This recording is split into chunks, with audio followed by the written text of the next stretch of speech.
Oh, I thought I'd get a copy strike for being. I just thought I'd get a copy strike. Well, hey, welcome guys. I'm just gonna be doing my Just Talks. I'm just gonna be chilling out. I'll probably be playing some games on my PC and that, but this is just a chill out stream. I'm off today. I'm waiting for my getting my warm ass socks on. A little chilly in here. But yeah, we'll be doing some exercise and that. Feeling really full today. I gotta lie, I feel a little full today. I'm gonna do some chest and that. I gotta finish all that stuff up and that because I haven't been doing a lot of it. So I will be on my bed today doing some chest presses and shit. Probably gonna start off with that. Get that shit going and that. Just gonna get these socks on and shit. Yeah, because I don't work on my chest that much. But yeah. Gonna be playing my Tower Hero games. Got a lot of build up to do.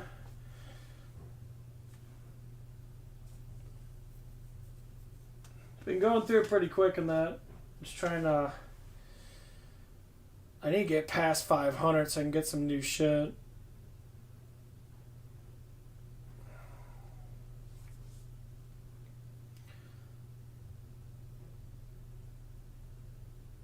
Get up my ninja a whole bunch so you can just blast through this crap really quickly. Okay, do that. Okay. Just gotta get my bed ready. I've been watching Tom McLaughlin or whatever his name is. He's been a big rapper for a while now. He's kind of a conservative rapper. Basically, he's just a political rapper. He talks about actual shit, like what's going on with all this stuff and that. I mean, he's been doing it for a while. There's been a lot of people doing it for a while and that. I have to give the shout out to him, honestly. He's not really a heavy rapper in that, but his what he talks about is very serious. And we're seeing a lot of people getting into that kind of sort of range. We'll do about 35. Okay. So with 35, we're gonna go up a little higher today. Make sure this locked down. But yeah, he's talking about a lot of truth stuff and that, and honestly, I respect the man. I respect a lot of people coming out actually speaking the truth. And there was this reactor and that. Some person was reacting to it, and he called him a racist. I'm like, how do you call someone racist? That's literally what the system wants you to do. And they're white people saying this shit. I'm like, dude, how could a white person ever establish racism when they're literally targeting you? The establishment and these corrupt fucking cocksuckers that are fucking doing this shit are targeting you, and you're calling out racism for another white person. How fucking naive and fucking retarded are these people in that? Obviously, they said question mark. Why even say that at all? Listen to the message. Literally saying they're pending blacks and whites to kill each other, but the real truth behind it is it's not like that.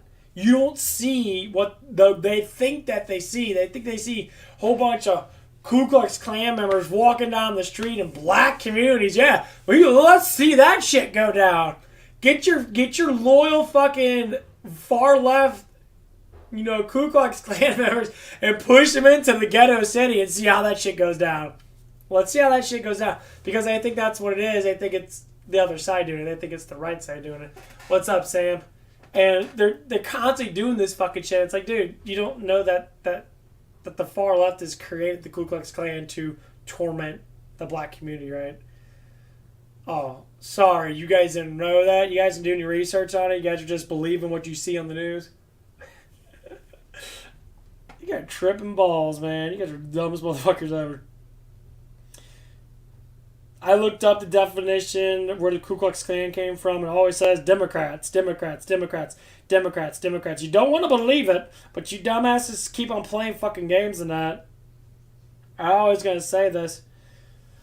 I just said, let the Ku Klux Klan go into a ghetto community, all these far leftist Democrat fucking cocksuckers that are literally racist, and see how that fight turns out. See how it turns out? I'm being dead fucking serious.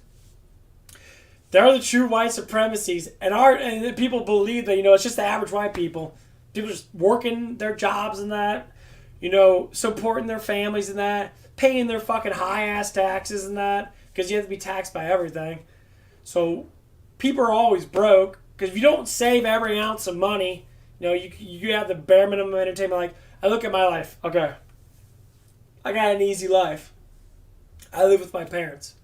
The house is already paid for. The bills are actually rather small. I don't pay for a lot of shit. I pay for, electric bill, which can bounce up and down. Depending on how many people live in the house. I've been living by myself for the last, I don't know, almost going on like 3 weeks now. Because my dad's not here right now. I'm always in my room. I don't keep a lot of lights on. I always turn off my lights. It's easy. You flip a fucking switch, lights turn off. It saves you 30-40 cents per day. Not even joking. Per day. You're saving like $9 on your bill. Just flipping off fucking lights.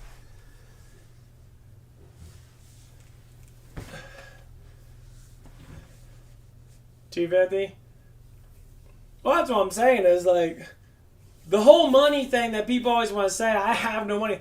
They never look at the actual expenses that they actually do. They look at only the expenses they want to complain about, like bills. You have to pay bills. But it's expenses after bills. Yeah. No. I don't have any insurance either. My last filling was like $200-$300. But insurance, you're paying for it per month, and it adds up to a ridiculous amount. And not all companies give you the best of insurance, which most they don't. Unless you work for a company that gives you free insurance, but you're paying for it out of your check anyway. They say it's free, but it's not free. You're actually paying for it, and you're paying a lot. You're paying a lot. You say you pay $100 per paycheck. That's $100 you don't fucking get. What's up, Parker? What's up, Vincent? Hey, Vincent, look up Tom McLaughlin, or what his name is. He's a freedom rapper. The dude's pretty damn good, I ain't gonna lie. He talks about the stuff I talk about. McDonald. Tom McDonald. He's got a lot of cool ass shit.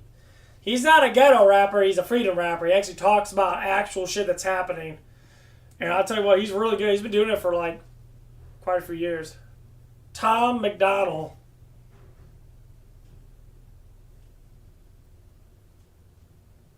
He's rather popular. I mean, his one video, Brainwashed, got 15 million views on it. And he's got some very strong messaging. Favorite stuff I talk about, the stuff that I know, But he does it in rap form with music videos and shit. Pretty legitimate, I ain't gonna lie. Seeing people, talking about actual stuff that's happening in the world and that elitism has been taken over and they're making us stupid as fuck. Public schools are getting worse and worse. And, our generation that's, actually had decent schooling or more open-minded and we don't take shit. Yeah. Dude's really good.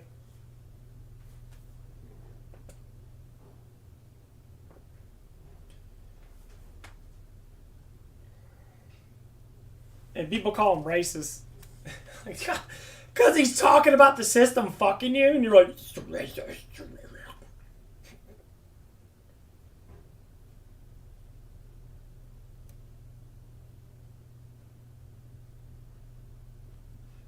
yeah, this shit's fucking hilarious. People are fucking dumb. People are really dumb, man. They don't see it. They think these people like us. Have you ever seen a royal? If you look back in the past during the age of kingdoms and that, No, I haven't seen it yet. I watched a review of it in that, like a non-spoiler one. I can't say it's bad. I mean, it looks pretty cool in that. It's kind of goofy. But I think what they're trying to do is they're trying to set it up. You know. Because I saw the preview that they're trying to set up like Halloween 4 where they had a... Well, the thing is, a lot of people didn't like it because it wasn't about, you know... For what I've seen in the review and that... It's about passing on his legacy. And so a lot of people are sitting there like complaining, bitching, and moaning about him that. And they're like, what do you mean? You know, like, dude, he's got to pass on. You know, motherfucker's old as fuck. Dude's an old ass dude. Dude's like 60. You know, you can't just keep on killing motherfuckers. He's eventually going to have to die. That's kind of the fucking point. For real. I'll turn this bulb off. Let's switch my bulbs for a little bit. There we go. It's so bright as fuck.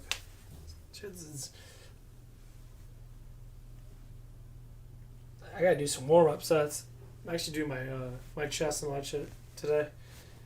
Did my biceps the other day, man. Fucking tore those fuckers up pretty good. But yeah, that shit's crazy though, man.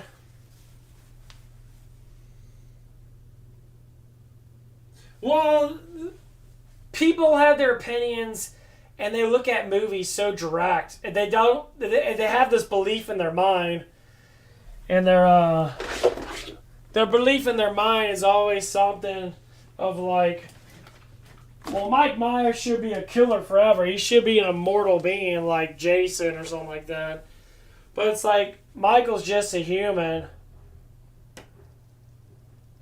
And the reason why Michael Myers has all this strength and that because, you know, supposedly when you kill something of your own race or your own, like, you know, you kill another human, that your genes grow based upon that, so your soul gets tarnished. So you end up becoming more don't care about humanity. That's how you get psychopaths. Once they kill someone the first time, they become serial killers. So then they keep on killing because they enjoy it. It's like a fun release. And people don't want to look at it like that, but it's the honest truth. That's just how it is. That's how you get, you know, all these serial killers and that.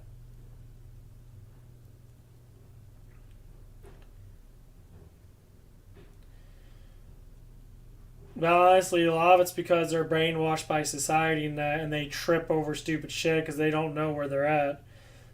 Which is the main reason why you get a lot of woke people or far left people. And if you don't agree with them, they literally become psychopaths. They attack you. They humiliate you. They'll say a bunch of shit. You know, they'll come on like little channels like mine and saying, your channel's small. Like, that's the whole point, because I don't have fake fucking people on my channel. You know, people like what I talk about because I'm talking. But other people, you know, they want you to be like everybody's best fucking friend. Like, dude, everybody's best friend, man. Fuck everybody's best friend. I want to have my best friends. I want to have people that choreograph with me. I want any other bullshit. Hey, baby. Well, you're getting a little tight there, buddy. Get a little tight there. You can just say, hey, but what's up? And that's what the problem is. You know, I see a lot of people, you know, they're running the thing with the She-Hulk reviews, and their channels are booming. Their channels are booming like massively hard. There ain't nothing wrong with it. You know, you're doing what everybody else wants you to do, but that's not what I want. I want to have conversations. It's like a big friendship thing. I just want to have a whole bunch of people to chit chat with and do that stuff and that. But a lot of people, you know, they want to get on that money train. Like, man, money will come when it comes. I'm not a big, you know, money holster. I almost got $100 worth in tips, just sitting in my drawer. You know, I got like $100 and some worth in coins, over $100 worth of coins. I mean, I got about a couple $1,000s in my account because I've been saving it. I got big ass taxes and that. I'm saving my money now. I only buy certain things. I wait. I conserve it. I conserve my money. So, like, I work at a job that doesn't get paid a lot. I'm a fucking dishwasher. But the problem is, I conserve my fucking money. I walk everywhere. I don't fucking drive. Because gas is too high. I never drove before, so I'm conserving my money. You know, I buy things that I need that are helping me out. You know, I get, my proteins. $60-something for this. This lasts me for like 2 months, depending on how much I drink. You know, I get my pre-workouts and I got a new one, It's 40 servings. It could last me, quite a while on that. I do buy food from QT and all that stuff. But what I'm telling you is how much money people spend on gas because they want to get in their car, they want to warm it up, take 30 minutes to warm it up. So you might waste like, what, a 20th of a gallon? There's 50 cents. Or whatever it is. And then you gotta fucking drive. And then you gotta sit there and, waste your gas driving. Which is fine. But it all costs. It all costs money. You gotta pay for insurance. You have to have insurance on your car. That's every month. $150 a month, depending on how many accidents you get into. That's $150 a month I don't have to pay. And you gotta cut gas. So it's, say, $250 to $300 a month I don't have to pay. I'm over $300 richer than everybody else. People make more money, but you have to look at all the shit you're buying every month. I mean, that $300 could go towards better health, better stuff, or just save half of it. But that's the biggest thing. And people want to sit there and play games and shit, and they think that they're cool now. You get guys that want to overly regulate money now because they want to get bitches. They want to get all these girls and that. They want to get pussy and that. They want to get all this fucking shit because you're bred like that. You're going through school and that. You see popularity. You see millionaire people having these house shows and that with all these gorgeous big titty women and that. That ain't going to be you, bitch. No one's going to sit there and believe that shit. I talk to motherfuckers that have millions of dollars. And you get a bunch of gold digging hoes that don't give a fuck about you. I used to work at Hooters. They don't care. They literally just want your money. Even my attractive looking ass maybe got a couple of those girls that like me. But all they want is your fucking damn money. They're so established like that because that's how they want it. And a lot of them have boyfriends and that, which is good. That's what you need. You need a stabilization of emotions because you're dealing with a lot of emotions at work in that. And that's what it is. Get my set in really quick.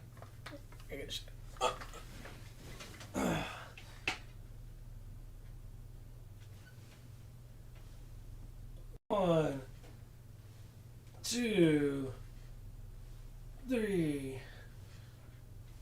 4, 5,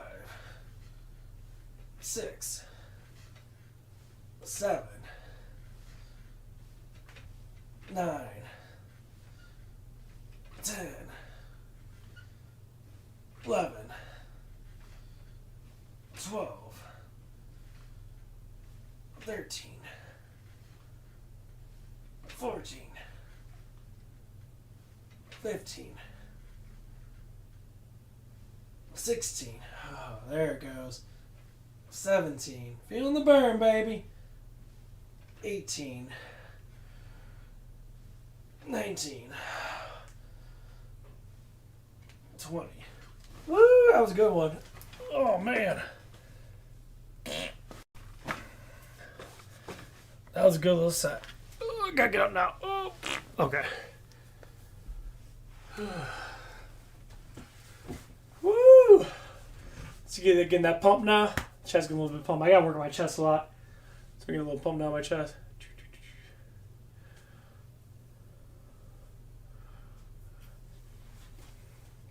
But yeah, this shit's fucked up, dude. People are taught wrong. They're taught. And that's how you get people like me. Get people like my boy Vincent here.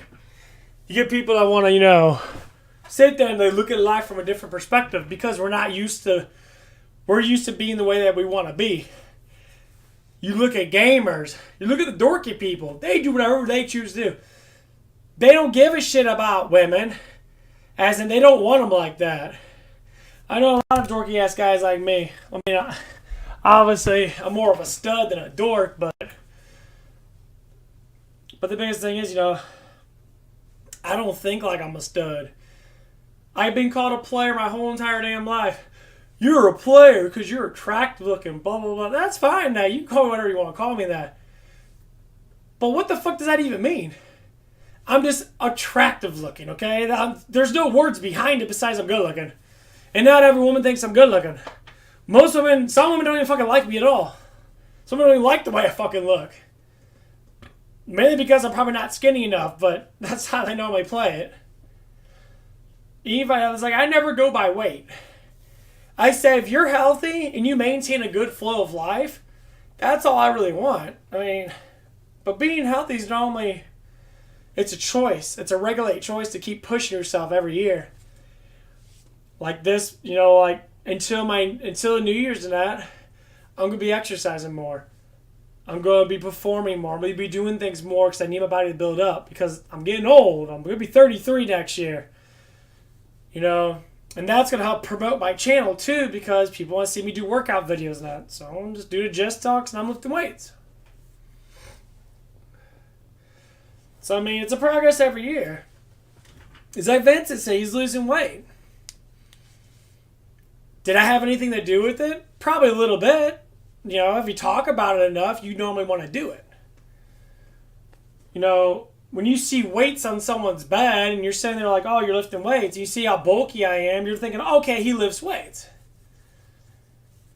Am I stronger than most people that I work with? I'm the strongest motherfucker there. There's not many people much stronger than I am. And they know that's why they don't do nothing. But I say strength is a responsibility. The old Spider-Man quote did it really well. He said, great strength comes great responsibility. Anything you have more than an average human being, you have to be responsible of.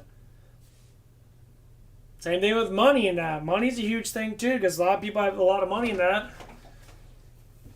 My biggest goal, I don't think anything's going to happen to my job. I pretty much done all the stupid shit I could do, and no one gives a shit, so. I'm definitely going to have a job. Probably until I get a new one. It's what I need. A steady source of income. And then whenever another job comes up and I'm ready to do it, I'm going to jump on it. The next job I do want to get, I want to work at Aldi's. They pay a hell of a lot more money in that. They pay a lot of fucking money. They pay almost $17 an hour. It's like $6.50 or $16.50. So, I get paid $13. That's almost $4 more an hour. You regulate a 40-hour work week. That's fucking $160 more a week that you're getting. Times it by 4, give or take every month. It's $640 I'll be getting more. That is a gargantuan amount of money, and all I do is stock shelves. Look, I do what I do best. I pick up shit, I put it in something. So why not perform better? Why not push the strength higher? Why not get more? No. To me, that's good money. A lot of people make $25 an hour in that. They say that's the golden rule. $25 an hour. You can live by yourself with comfort. Which is true. But I know a lot of people that make that money and they blow it all. They blow it all. They do the stupidest fucking shit. And they're like, I don't have any money. You made almost $1,500 this week. How the fuck do you not have money, dude? Like, I'm throwing this and doing that and doing this. Oh, man, that was a good fart. Woo! Damn. You can probably smell that from here.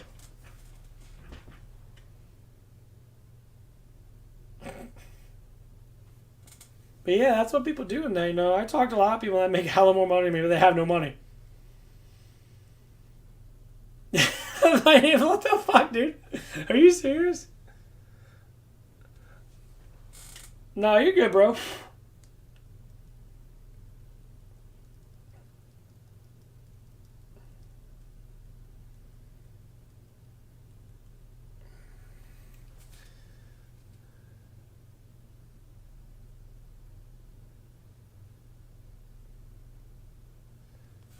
He said, do you think it's dumb to not allow your boyfriend or girlfriend to have the opposite gender friend? I mean, it doesn't matter.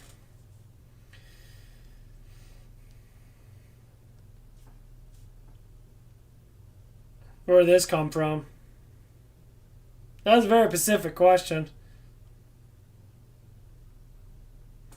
I mean, when it comes down to people that are having, like, say if you have two girls on the phone, one's your girlfriend, one's just a friend, obviously it'd be slightly awkward, but it depends on, like, your friend. Does your friend, coexist with you? Is she just a friend? Is she just someone you talk to and that, I mean, obviously you're going to have kind of semi-sexual things. Every time you get close to anybody that you're sexually attracted to, if you're sexually attracted to women or men, if you're married, you're attracted to women, you're obviously going to want to have a friend.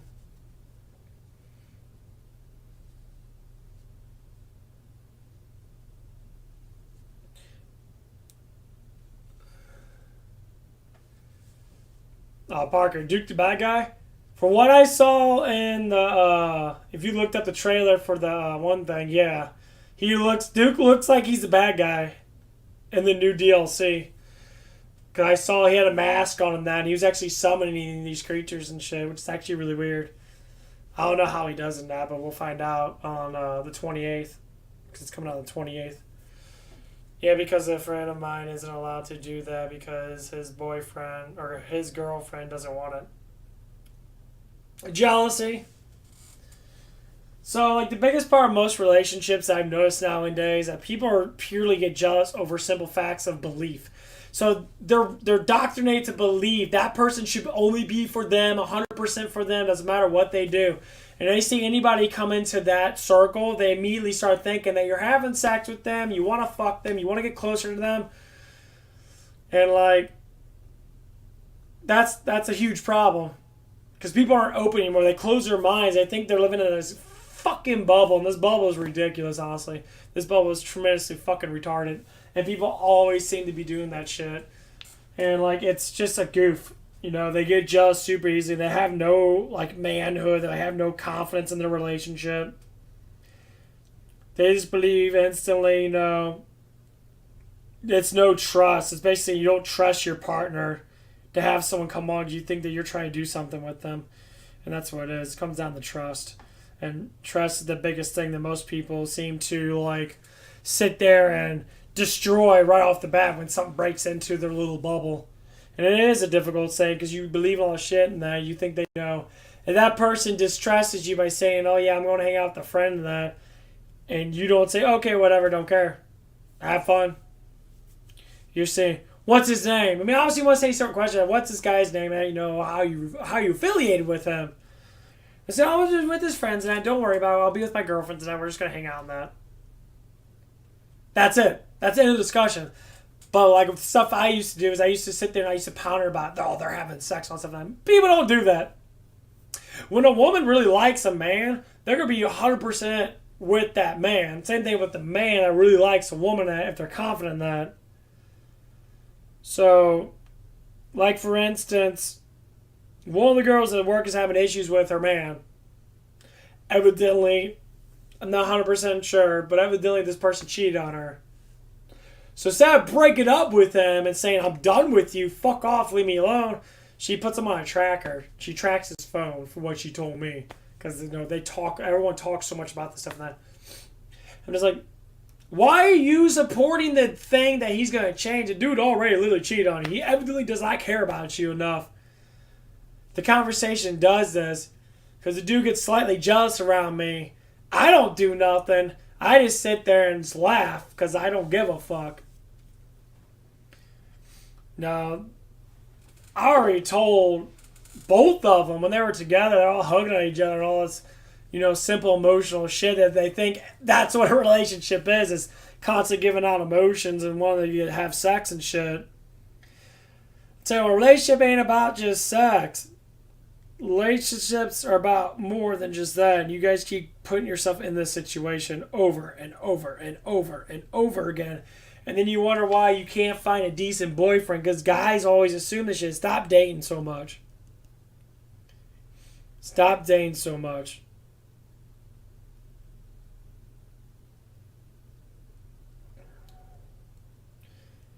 You go from one guy after another guy. You go from one girl after another girl on that. And you wonder why you have fucking issues. Because you haven't grown. You haven't learned anything. All you've done is sit there and you live in the same fucking, what you call, algorithm of life. And nothing ever changes. You never think about it. Like, oh, I've been alone for 2 months. I'm lonely. I've been alone for fucking 7 years.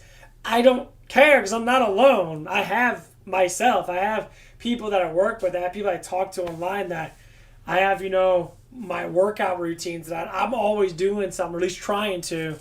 I have my bad days and that. I ain't gonna lie about that. Sometimes I have my days where I don't want to do anything. Doesn't mean I'm alone.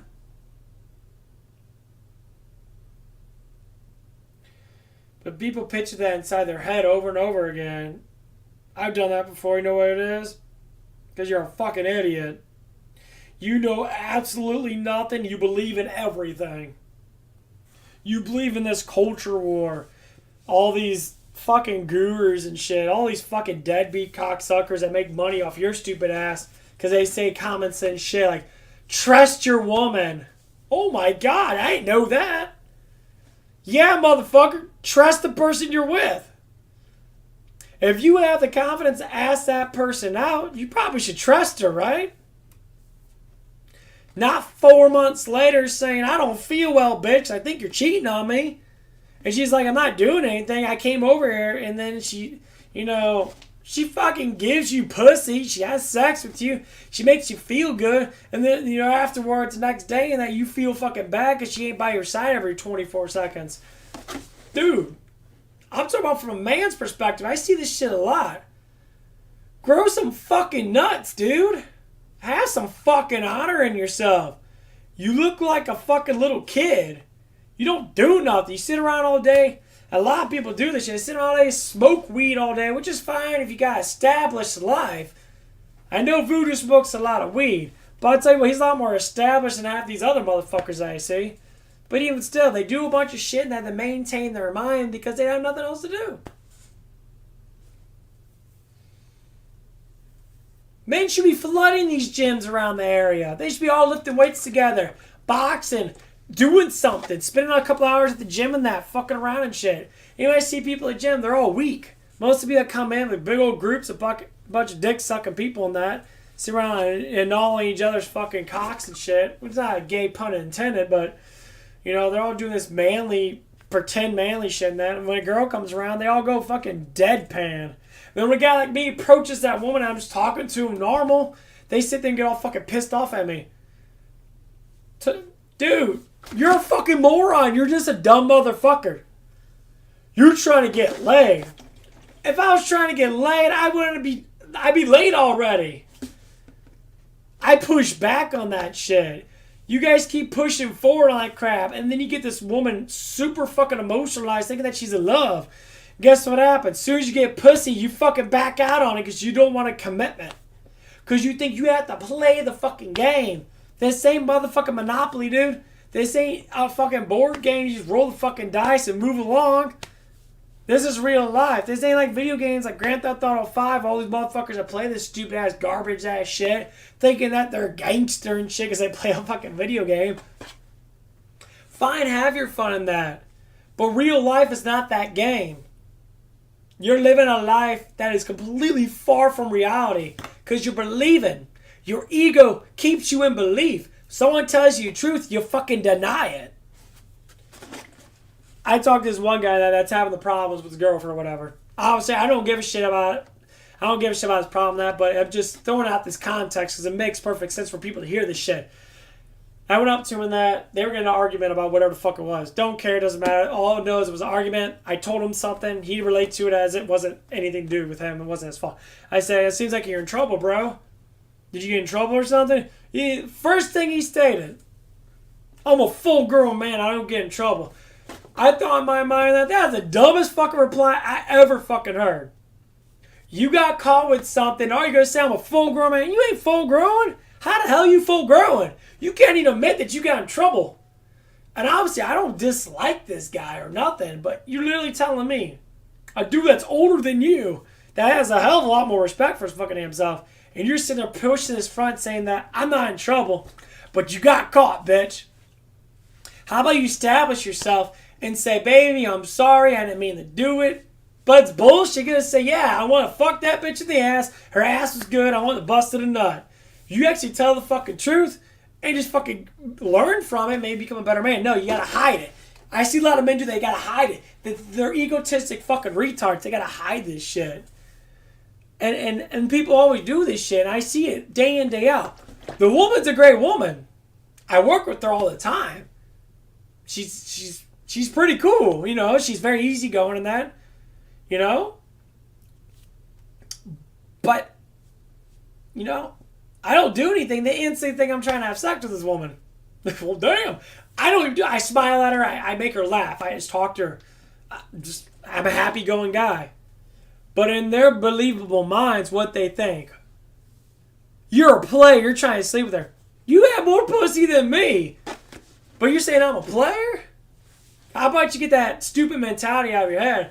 Maybe because I'm just a good guy and you're just a fucking moron. Literally. I always want to put this in context. My whole entire life has always been based upon this. Once I hit the range that I hit, when I get something new, the next thing I'm going to do, I'm going to do both of them at the same time. Two things. I'm going to get in really good shape. I'm going to get a lot of fucking money. Whatever money I get. If I can get up to $100,000, I'll see what happens. How's my life changed based upon the things that I get, or based upon things I do for myself? So if I get in better shape, I drop my fat percentage down, I get more bulkier in that, we're going to see how people will think about me. The same exact people, see how they change based upon the things that I do. Not because of who I am, but because of what I made myself to be. And I promise you, you're going to see a huge change. I always thought about this. If I won the lottery, how many of these dumbass fucking women would sit there, because there's a lot of dumbass women out there too, just as much as men, how much they would change their mind on me in a snap and say, oh, I like you now. But bitch, get out of the way. Bitch, go fuck yourself. I don't have time to play games. Or if I got in really good shape before I got all this money, that whenever the fuck it does happen, got my six pack and that I look like a fucking model. How much women would cling on to me?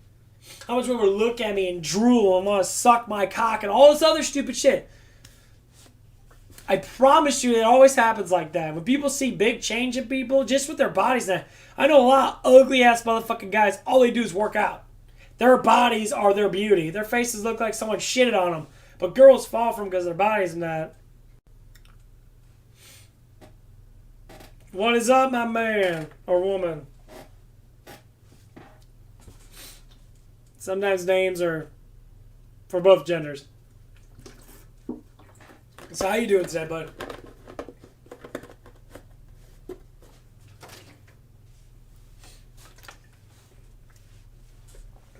But yeah, dude, I see this shit a lot.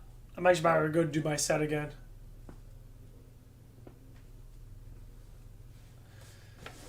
And I see it so much, it's hilarious. And you can say one little thing and it sets them off like a firecracker.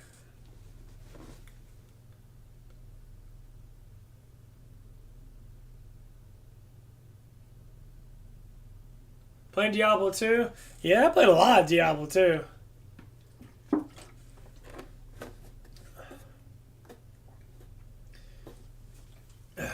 I might get back on there. I just haven't been playing a lot lately. Been playing a lot of other games and I try and keep things going.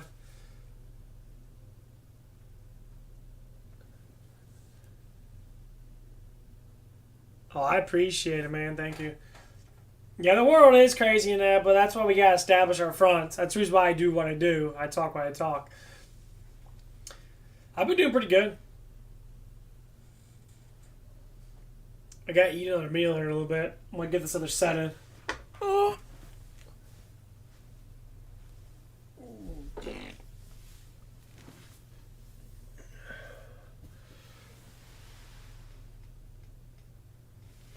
Why is Duke a bad guy now? I mean, I always established Duke was a bad guy. Honestly, tell you the truth, Parker.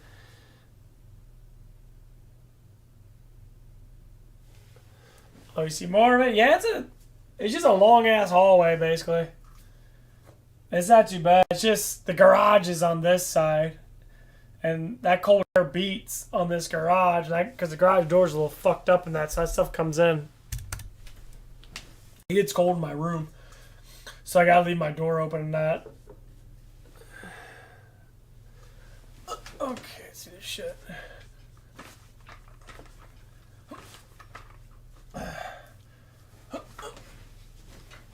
Okay. 1, 2, 3, 4, 5, 6, 7,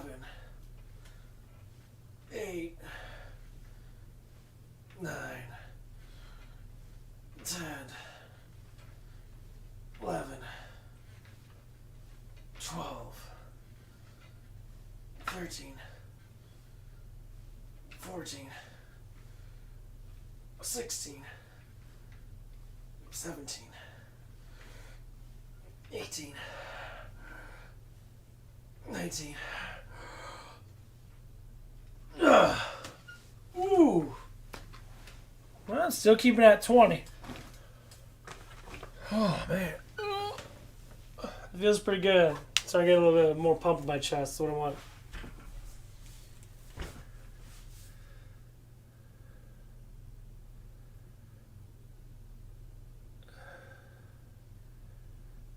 One, two, three, four, 5.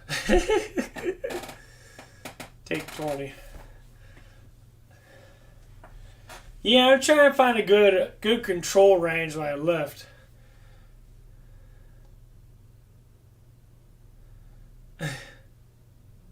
No, you're good. Do you like the Duke? I love the Duke. I think Duke's pretty cool. But Duke's 5,000 just kind of... I don't know about that. That's a lot. Yeah, Duke's very secretive on Resident Evil 8, I'd have to say.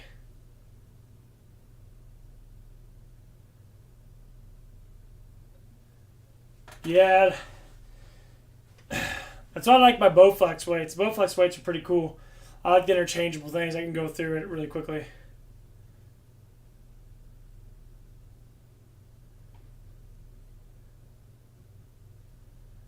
Oh, you subbed? Is that what you're saying? I appreciate it. Yeah, but I want to do more workout streams than that. 'Cause I think I'm a pretty decent sized guy. So just like performing stuff and that. I think it's kind of fun in that. Thank you, thank you. Because I know that's a huge thing nowadays, is watching people do stuff. Playing video games gets kind of boring.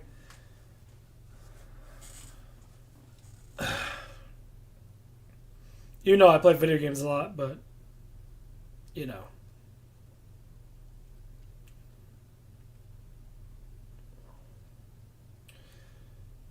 Yeah, I normally take, every set I try to take at least a 3-minute break. Because I can get all my energy back and start hitting again.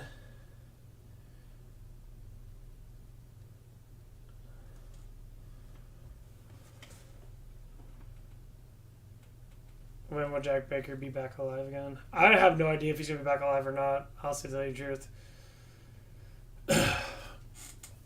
I don't know what's going to happen, because you go back to that castle and that...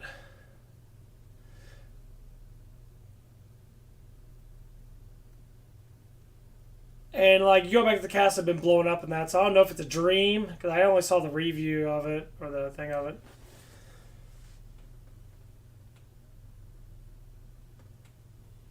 A good look to read this year. A good book, or a good book to read. Sorry, I didn't see the B.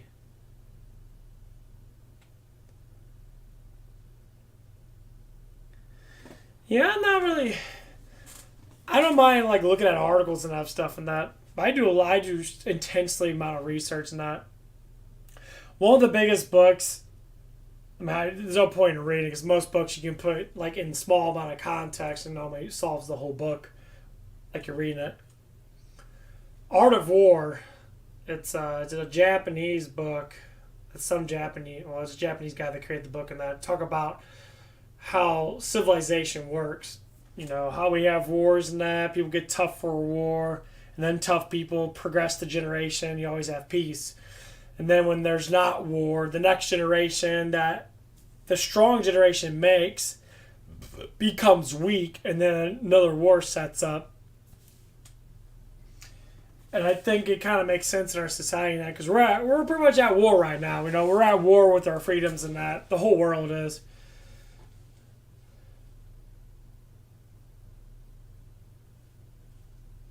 Nothing new on the Western Front. Yeah, there's a lot of shit going on now. A lot of it's just fucking stupid. I ain't gonna lie.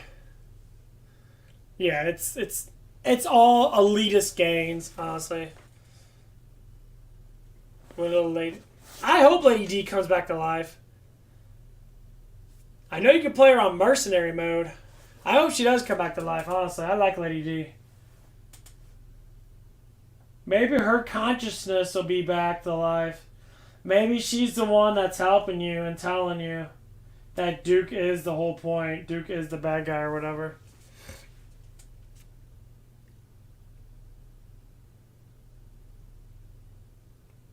Make a movie about it? Yeah, fuck Netflix. I don't watch Netflix. I don't watch Hulu. The only thing I really watch is YouTube and Crunchyroll, man. I don't give those people any money at all. Their organizations are all massively corrupt and shit. There's a lot of stupid shit going on. And it's all because of all this political, you know, leftist woke shit that's going on. And it's basically, before anyone yells and screams and panics like a bunch of pussies and that, let me explain why this is happening. So basically what it is, the criminalization, which you call most of it, you know, would be like the mafia and that. The criminalization, it's been money laundering for the last 60 years or so, I would say. Since the 90s, so the last 30 or 40 years now. They're all the ones that are good. They're all the ones doing the shit now. And you're starting to see a change in people dealing with stuff. I see a lot of people from Hollywood want to leave Hollywood. They want to leave California because California is riddled with crime. People are around literally just killing people. And drug stuff is up through the roof and that. Homeless is up through the roof. And the high up elitists don't give a shit. They're like, we want this. Middle East was straight up just war all the way until Trump got in. Trump wanted to get him out. So through Bush, 8 years of Bush, 8 years of Obama was nothing but fucking war in the Middle East. 16 years of war, basically. And why they have war is all about resources.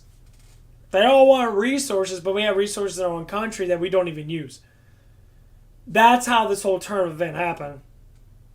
And this is why we keep on, that's why people that are brainwashed keep pushing this narrative. They're all like, we're fighting for our country. We ain't fighting for no damn country. We're fighting against these people that don't even come in our country. You really think terrorists did the 9/11 thing?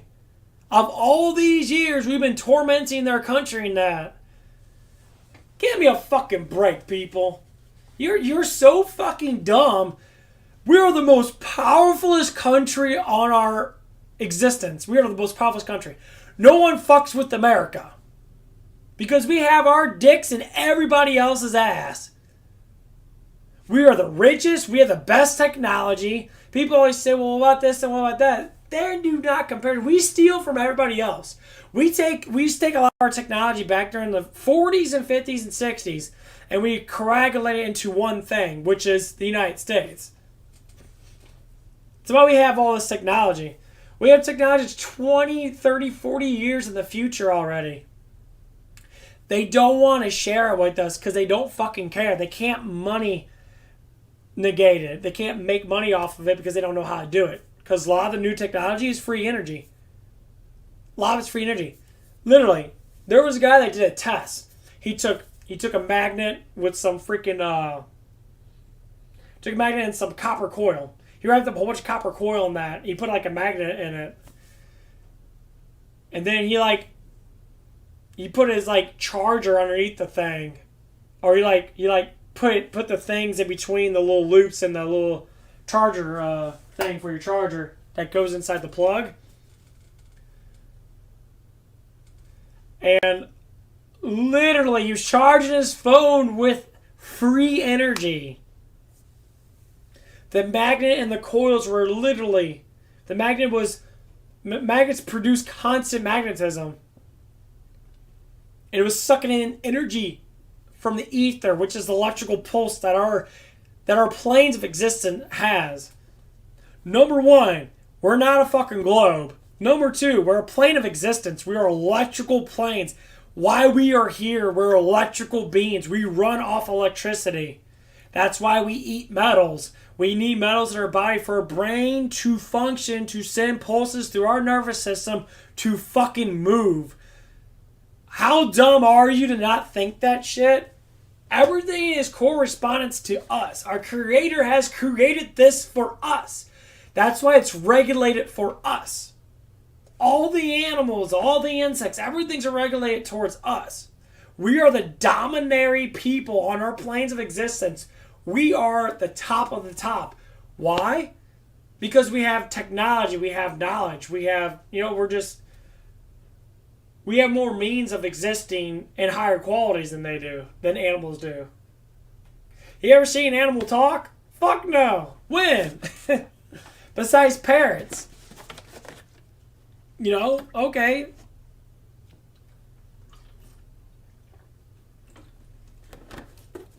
But you never see anything remotely as good as a human being. People say we're related to monkeys. We didn't come from monkeys. First things first, we were made here. They want to think about evolution. They haven't proved evolution at all. Like, evolution is the... Okay, we're going to talk about the science aspect of stuff of that. So, the stuff that they are assuming is literally assumptions with very little proof of anything. They try and map this shit out, and that it's just assumptions. They're hypothetical thoughts. They're not actually true at all. They're just hypothetical. They're just thoughts. And they get these supposedly smart scientists that can't even read 2 + 2 is 4. They're all a bunch of dumb motherfuckers and that. They correlate this shit and they're like, oh, we came from monkeys. The gene samples of monkey and us are the same. So we came from, a mammal. Okay? They said that we're like 90-something% the same. What makes us 1% different? Our conscious, our soul, we regulate through mass emotions, the thought process, to be able to think, to be able to create, to be able to push narratives and be open-minded, look at things from different perspectives now. We're not instinctual beings. We don't live off instincts as nearly as much. Some people do because they're brain dead. That's what you call a brain dead person. They're all instincts. Does Jack Baker have acne? I have no idea, dude. Tell you the truth. But that's the life a lot of people think of. If you stop believing this shit and start knowing what's actually right in front of you, you could start realizing. Simple facts. We see too far. Another facts. We see the same star constellations every single year that always circulate. I see Orion Belt all through October, probably a little bit of November. I always see it every year. I see Orion Belt. It's always right here because I have a window right here. I always see it just sits there and it moves. And the next day it appears again. It appears again the same day for like a whole month. For the last 20 years I've been seeing it. And people want to regulate this shit. People want to think that, what are stars? Stars are a projection. That's all they are. They're a projection. NASA wants to make them whatever they want to make them. Because they want to make you believe in something that doesn't exist. That's why they always establish these long-ass fucking distances that don't make any sense at all. Trillions of light years away and all this other shit. Like, dude, they're right above us. When people go in planes, guess what? This is all part of the whole thing. This is the whole system to deny and make us feel like we're not welcome. I am welcome. I'm created by something a hell of a lot more powerful than your dumb ass, or these people that do this bullshit, and that we're all special. We all have creative things. If we can all get together, we can make and build the best society ever. But they don't want us to do that. They want us to keep us on the ropes. That's why we have electricity poles and that. We have wires and shit. We have cost-effective, solar panels and that. They know the truth. They know our world's electric. But humans should know this stuff. We're part of this existence. But God forbid, they don't want us to know all this. Because they don't. They never did. Okay, let's get to this set again.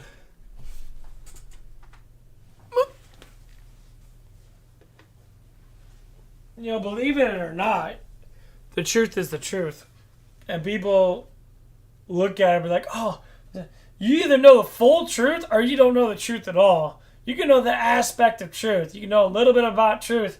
If you don't know the full truth, you might as well not know it because you don't know the full scenario. We were created by a being that's hella more powerful than us, and this is the beauty that he made, and we're living in it. Until we start to realize that again, it ain't about being religious. Now, religious is a fucking false narrative, too.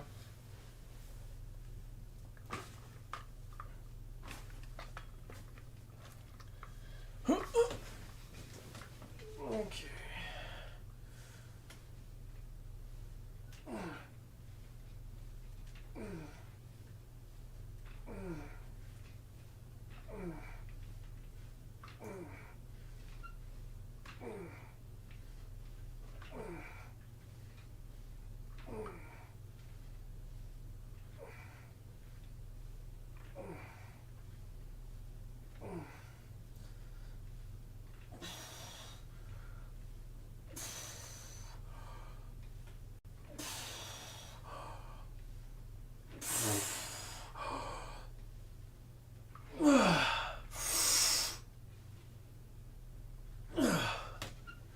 Woo!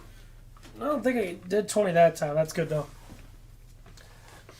Oh, that felt good.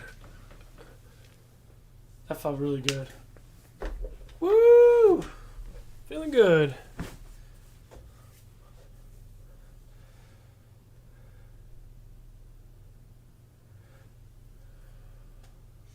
Oh, man. That felt good. I need to take a piss now. I think I'll probably do like one more set.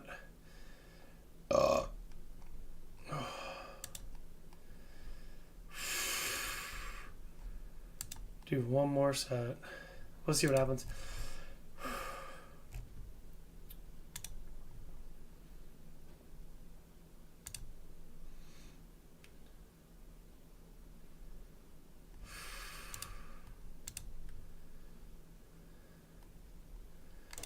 Oh, that's what you call it.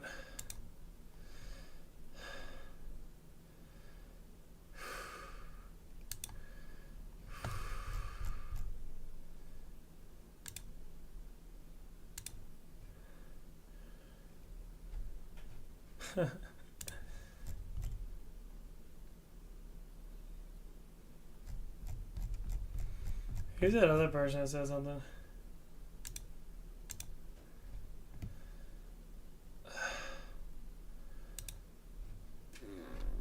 Okay, just want to check out some stuff. Oh man. Yeah, I work on my arms a little bit too much. My arms are pretty nice. That's why I'm trying to bulk out my shoulders now. My shoulders are not really like...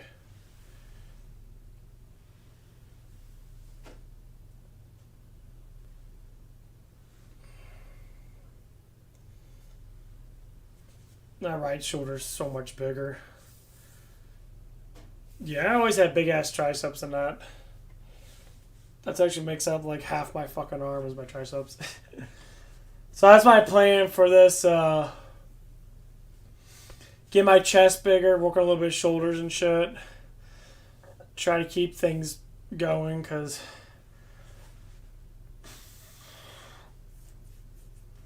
top of that might get some shoulders on.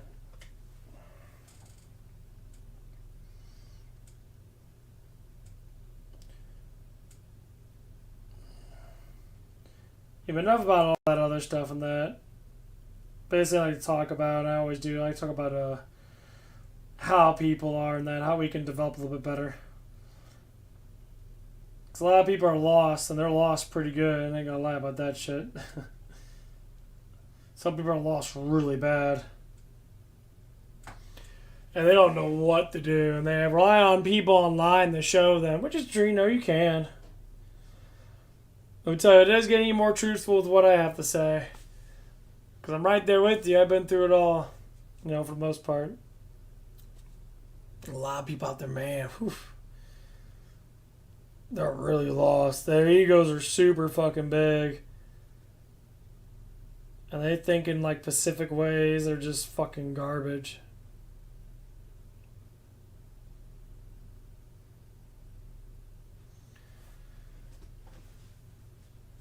I got pretty good. I gotta eat again in a little bit. I think I'll go to the QT and give me some stuff in that.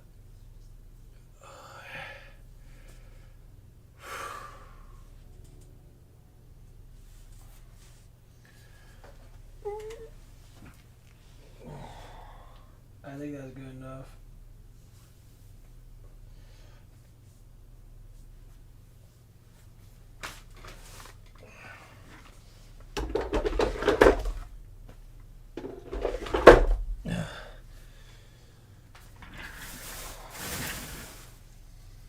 A lot of times I do my nervous system's always been super energetic, and sometimes I push myself too hard in that where my muscles can't keep up with it. I've been noticing a lot lately with myself in that, and I have to watch out. So when I work on that to give myself set amount of stuff I have to do, because if I do too much, I'll be hurting myself for a long period of time. So I don't feel anything in my chest because I got a lot of creatine in me in that. I took a pre-workout a little while ago.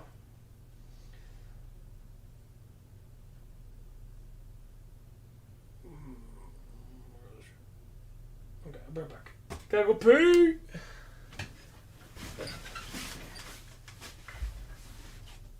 Go get some back in. Back.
Get my 2 quarts of milk. That shit's still has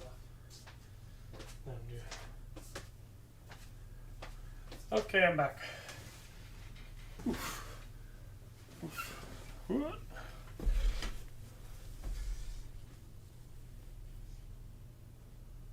No, you're good, bro. Just chilling, man. I do some back exercises and that.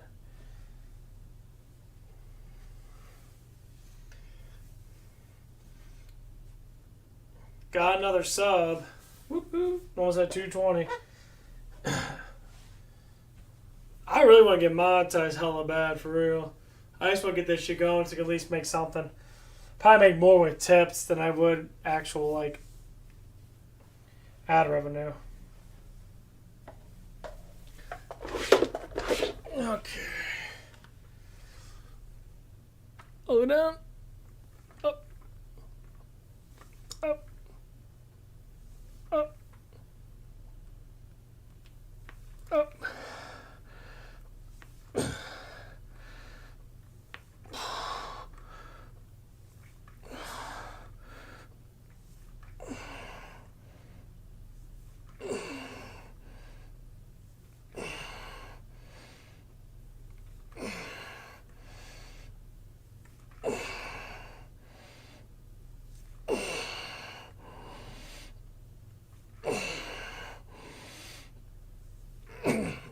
Oh. Oh, fuck, that hurt. Woo! Damn, that felt fucking good. Oof. Gotta do some.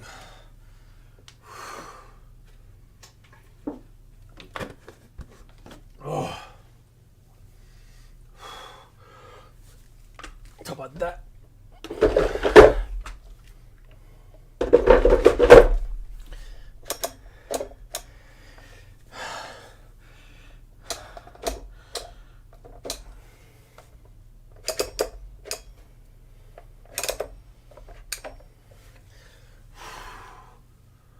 Oh, man.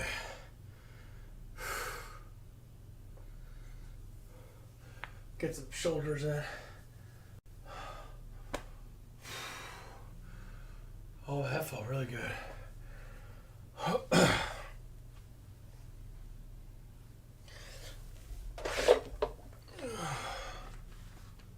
Hair's crazy. Get my hair in my face. Okay.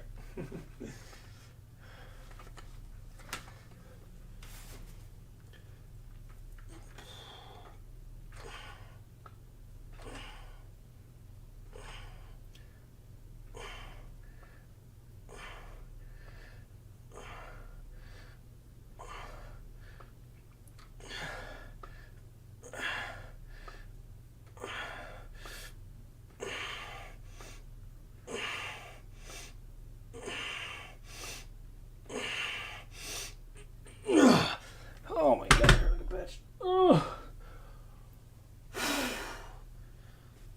Holy fuck. Gotta get my cap on. Gotta get some Skittles. My little friends. Sour Skittles. Mmm. Mmm.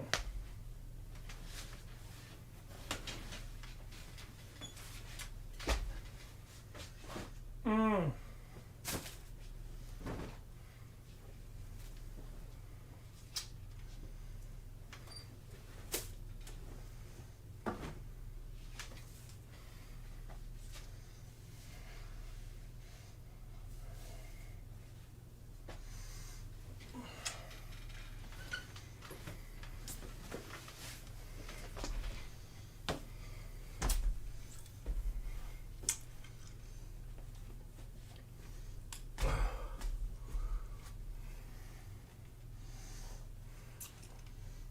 Oh man.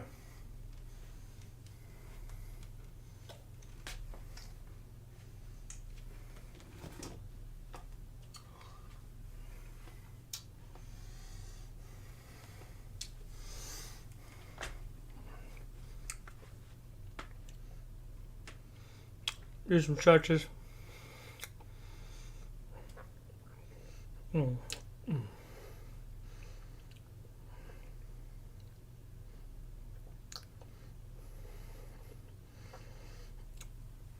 Oh.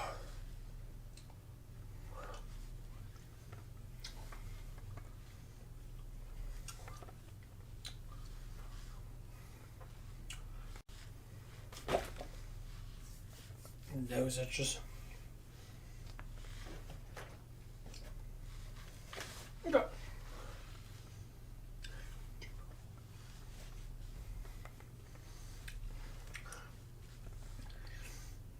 Should I do the lateral pulls?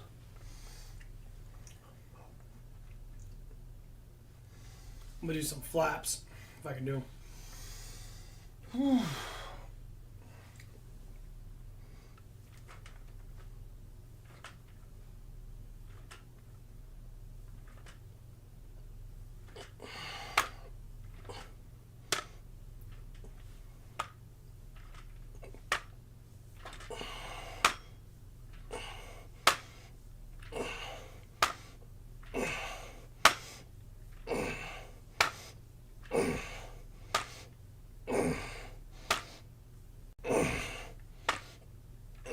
Oh god, it fucking hurt. Oh god, it hurts. Oh, where was back part of my shoulder? With my back in that.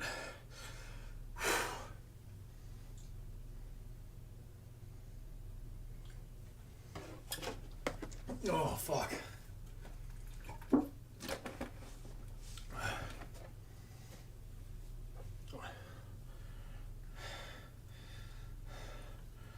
Woo! Felt good. Oh. Shit fucking burns. That burn is just telling me my muscles are not used to it and they're breaking down because they're so small compared to what other muscles are.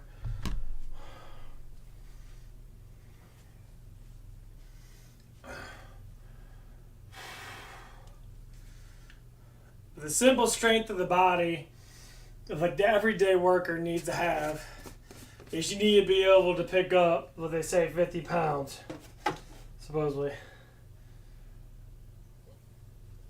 I need to get some. I need to go. So I need to get some aminos and shit. They always have that kind of thing, like, oh, the first job you get, they always give you that. Can you lift 30 to 50 pounds? Most people can barely carry 50 pounds. Barely.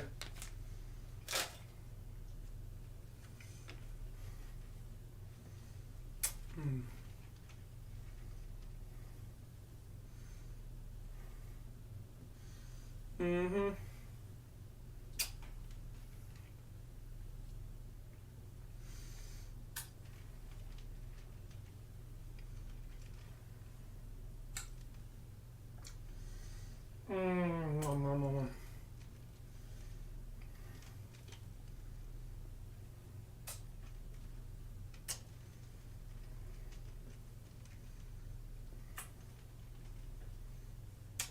Oh man.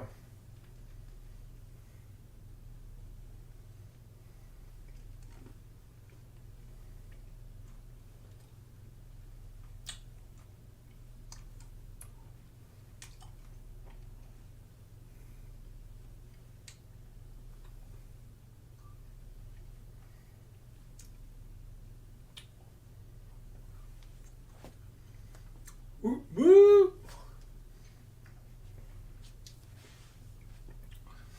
We'll see how this progress goes. I'm gonna do this to the end of the year. Every Tuesday. Do my chest and back and shoulders. Do like this whole like midsection and back. Obviously doing that's gonna work on my inside of my lat. This is the lat inside trapezius and that. But not trapezius, tricep. I feel the burn back there. Doing those pulls like this. That's good for what? It's definitely what I want.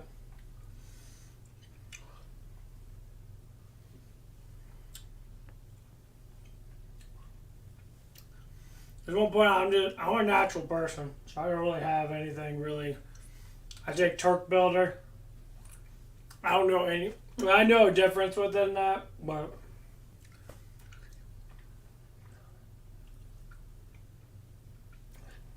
like recovery slightly faster maybe, but it's not nothing massively crazy.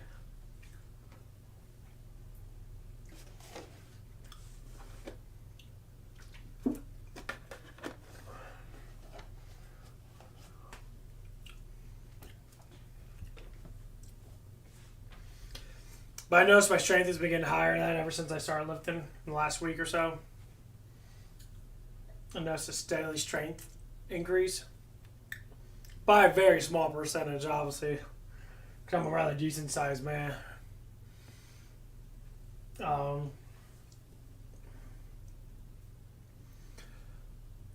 Essentially just doing shoulders and that, getting my shoulders in that. I noticed a bit of an increase of like picking stuff up from far away. It's getting easier.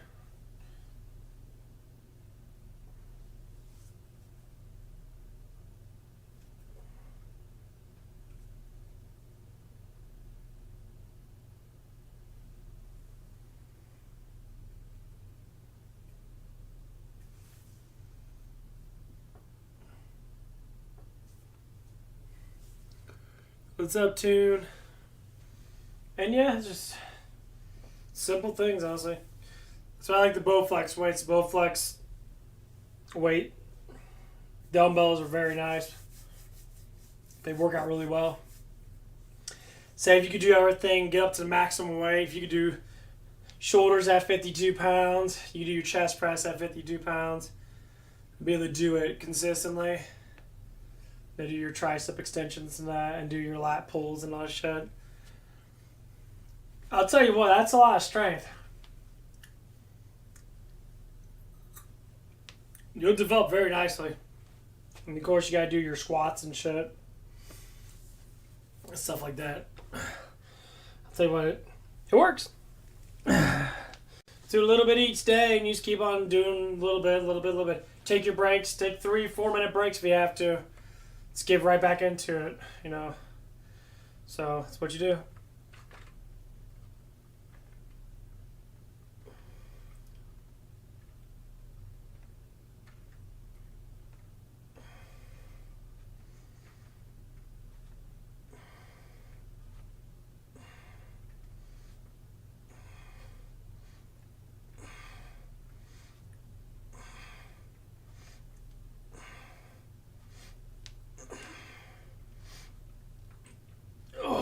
Oh man.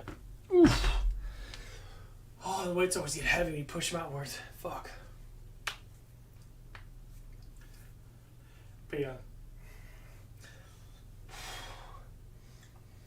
When I look at strength of average men, the 99 percentile of men. And I'll tell you what, men are very weak. A lot of men can barely lift above their own weight. You know, like there's this trash can outside. It's like one of those wooden outside trash cans. It was just rather big. It was like a circumference of this. And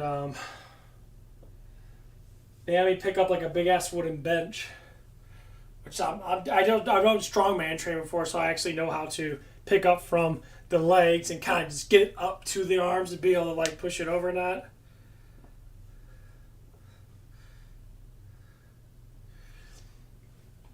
And like, I tried to put that trash can in there afterwards too. I was just so fucking tired and that. So yeah, not having enough glycogen in your blood for your muscles and that, you get weak as fuck very fast. So I tend not to eat a lot when I wake up because it's really hard for me to eat. So that's why I'm always trying to suck on some Skittles. Give me some sugar in my diet and that, because I can always just take a protein shake and eat a bunch of protein. Not worry about that. It's just keeping that consistent amount of calories in me, especially if I am working or standing for too long and that, I need calories.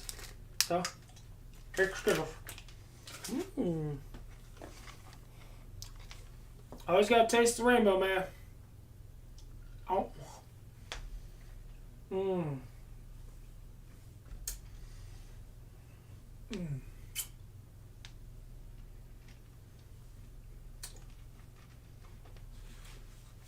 Sourness kind of keeps me awake. But yeah. It was like a couple days ago. Actually, no, it was Monday. It was yesterday. I went outside and I picked up that trash can. I picked up from top to bottom, like I would if I'm carrying a carrying a keg. So I carry up to probably about 130-pound keg with minimum effort of keeping it, established on my arms, on my chest. So I carry like this, and I can walk with it pretty easily. That was probably maybe about 80 or so pounds, maybe 100 pounds. With me doing back exercises and that, doing shoulders and that, evidently my shoulders were used to doing 15 or 20 pounds. I'm doing 20 pounds and I do about 10 times. So together, 40 pounds together is not really a lot. So I picked up, and I actually could be able to pick it up, and I tossed it up, and then I kind of just pushed it over, and it was really light for me. I'm like, okay, that was pretty light. First time I tried to do it, that was last month. Shit was pretty fucking heavy, ain't gonna lie. I could barely pick it up. It was like annoying. Basically, because I'm always fucking tired. I don't eat enough food. So now I'm just trying to eat more food. I drink more milk. A lot more milk. I drink quite a bit of milk at work. It works.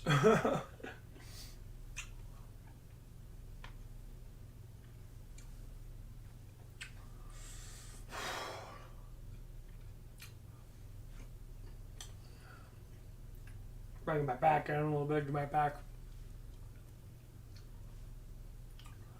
I think I'm pretty much almost done. Tomorrow, it's going to be all legs. A lot of squats. A lot of squats.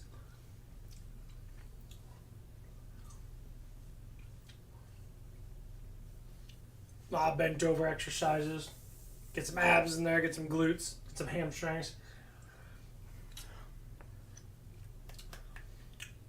Oh, very nice.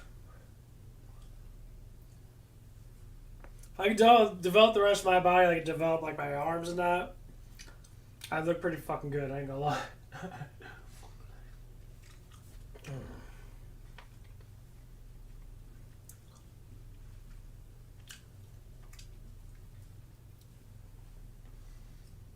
Okay.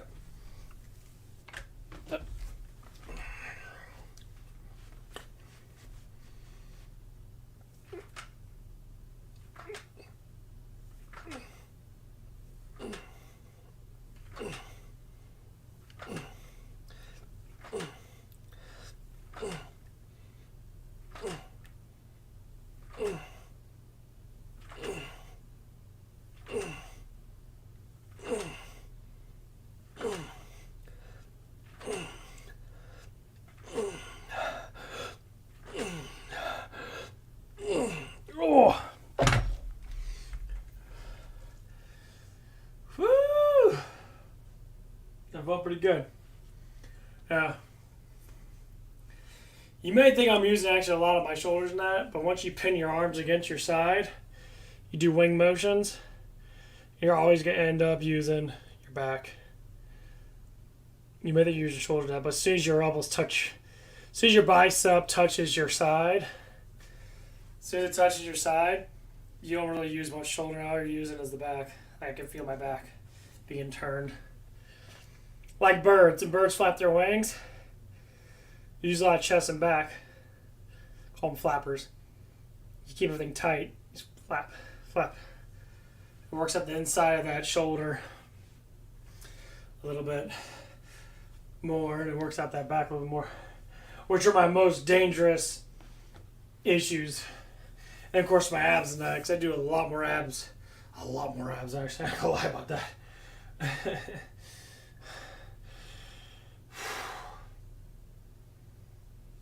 How my biceps feel? I got a little bit of pain in my biceps in a minute. Not too much. Okay. Well, I gotta go eat. But yeah, that's gonna be the plan. If I can get my chest thicker and then get my back thicker, that'll be a huge progress for this year. And next year, I'll be working on, cardio and that, trying to slim myself down and hitting legs very, very hard, trying to get my legs engaged. Because, I have problems with my hips and that. My hips have a little bit of issues in that.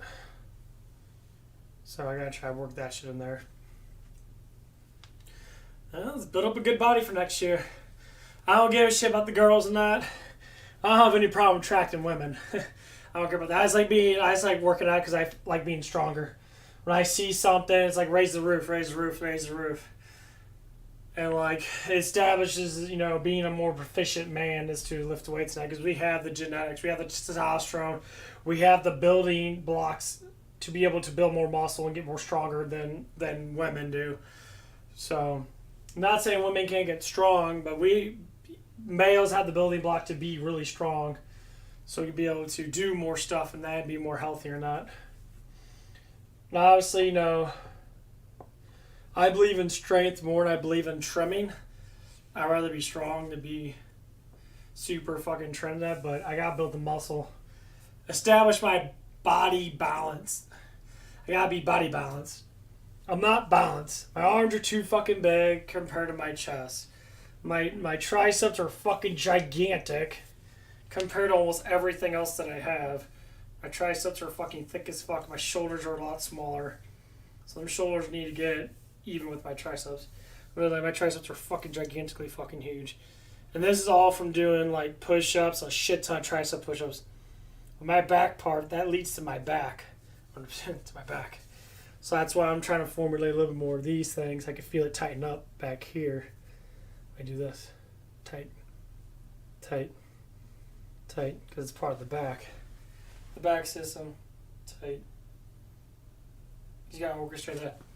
And that's the biggest problem with a lot of males. Your center should be ridiculously powerful. But people focus on arms like I do. That's why I'm working out my chest. I'm trying to get my chest to get to that part to where you could literally pick up stuff like this with your chest. As long as your arms are tied. As long as your arms are tied to your chest, tied to your body, my chest is going to rise with it. Just that small amount of rise can be able to pick up something.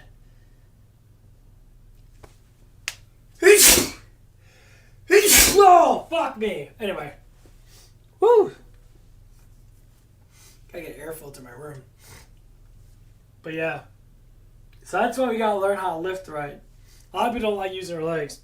Squats are always wider. Because every squat's wide. Go down that. You always want to touch something. Have your ass touch something. Go back up. So we have a chair behind you. That's level with your butt. More less likely, you'll get the form just right. So your ass has to be right below where the bend of your knee is. That's how do you establish a really good squat.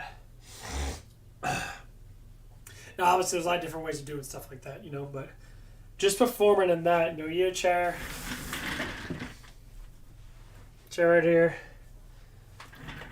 and like no fucking room, spread your legs in it. See, that's not completely even that. But just doing those squats from the chair up. You can actually tighten up your glutes and tighten up lower back. I know people don't like doing squats and that, because they see all these girls do squats and shit. Like, dude, it goes for both of us.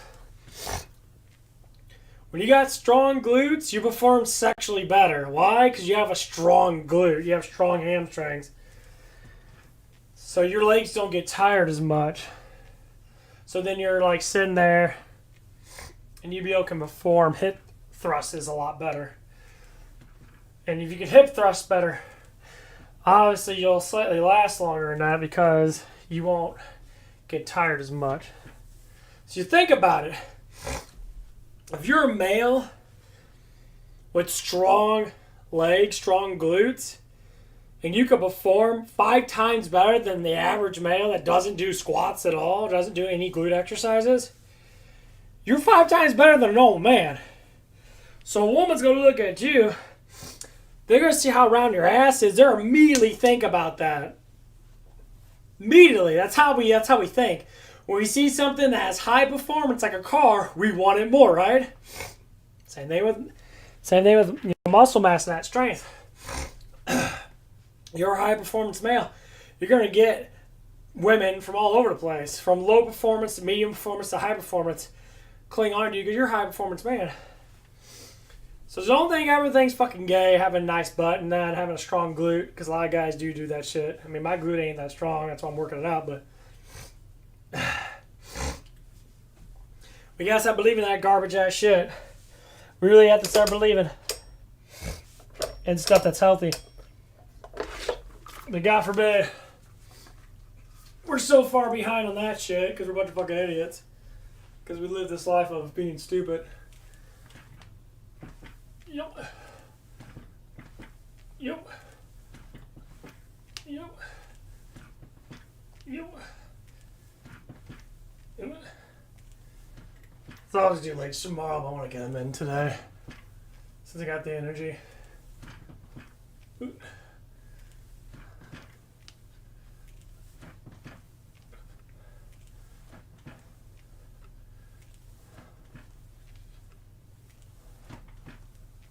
Popping all over the damn place.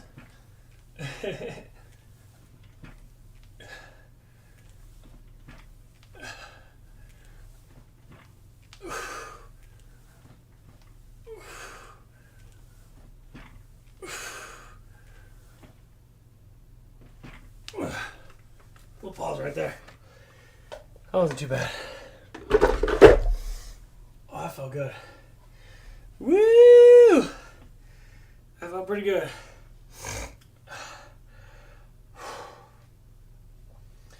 I was thinking I could get my weight up a little bit more, but I'm trying to formulate,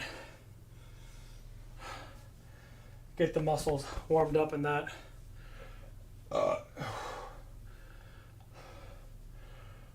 I'm gonna go out for a walk here in a little bit. Gotta give me some stuff. Gotta give me 2 quarts of milk. Well, really 4.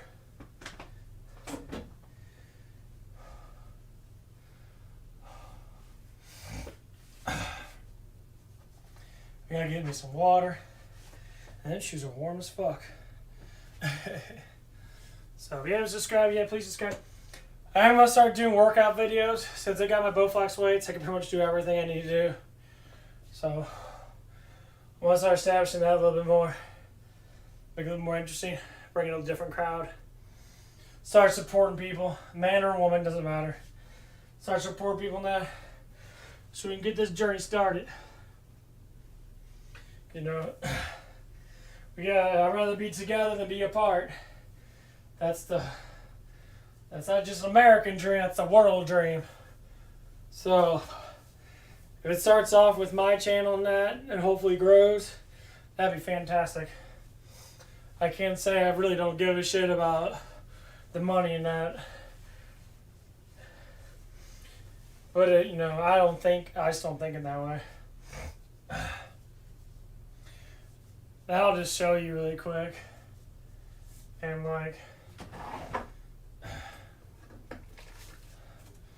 I'll show you how much tip money I have. I don't touch this shit at all. It's not a lot, but it's more dollars than anything else. This is the tip money I have. It is mostly dollars, so don't think of that, bitches are balling. No. I show you the actual fucking truth. I don't show you no fake fucking shit. So, I'll cut all the dollars that I have. This is just from tips. I don't do anything else. This is just tips from work. See? All $1.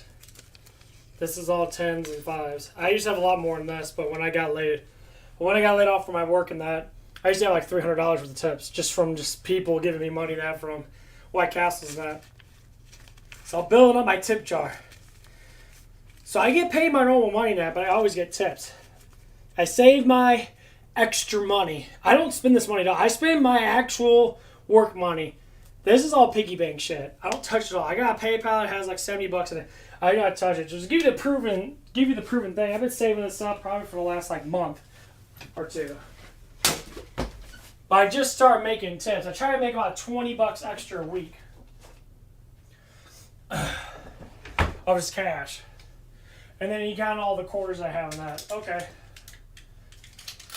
I like to show all this shit in that so you know that I'm not fucking a pansy person who wants to steal everybody's money. I see a lot of motherfuckers do this shit in that. I don't want anybody's money. I don't need anyone's money. I like the money that I have. But if you want to support. Other than that, you know, a lot of people sit there and they beg for it. Ruin my face with acne. So these are my little chain jars. Got little G Fuel chain jars. These are my quarters. None of my quarters in there. This weighs about 5 pounds, give or take. And these are all, I've been collecting these for a while now. These are all my dimes and that. Dimes. I love collecting stuff because I feel like, you know, coins are a lot more expensive than dollars. These are my nickels. So overall, all the money I have in my room, give or take, I probably have like over like $150. But I don't do nothing with it. I don't buy shit with it. I'm trying to teach you how to be a good budgeter. So like, what's out of mind is out of sight. What's out of sight is out of mind. So you don't think about it. So whatever you think that you need to spend money in that, which I tipped inside my tip jar before when I was broke. And luckily I had it to be able to, you know, do stuff in that. But White Castle, I'll tell you, when I worked at White Castle, I didn't dislike the place. So there's a lot of hypocritical people there, obviously, but whatever. That's why I started my YouTube channel, man, and they fucking got me fired because of I talked about some stuff at work and that, and they were thinking that I was lying about it because they're all a bunch of hypocritical fucking pricks. I caught one of them in a lie, in a front of lie, and I called it out, and she said, "Well, no, I wasn't lying. You know, that's what happened." And I still got fired. And I tell you what, I made a lot of tip money over there. I made a lot of tip money. I mean, fuck, there's some days I make like $50. Some days. If I was still working up there, I mean, nothing would change. I still had a YouTube channel on that. If I was still working up there and that, I'll tell you what. I probably have over like, probably close to $1,000 of cash in my fucking thing. And I don't care, I just leave it in there. But that's just my life, you know. You can't teach budgeting unless you show how to budget. Most people don't do that shit. Most people think $100 ain't a lot. $100 is more than what most people, you know, have of actual non-debt. So you count debt from all the bills, for all the stuff you pay for rent. Well, rent's not really debt; they're just bills. Bills aren't debt.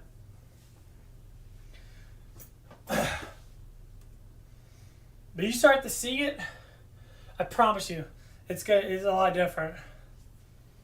That heat up. Oh no, I'll be right back. Man, that shit really got my legs, man. Ooh, that was good work. Little squat there.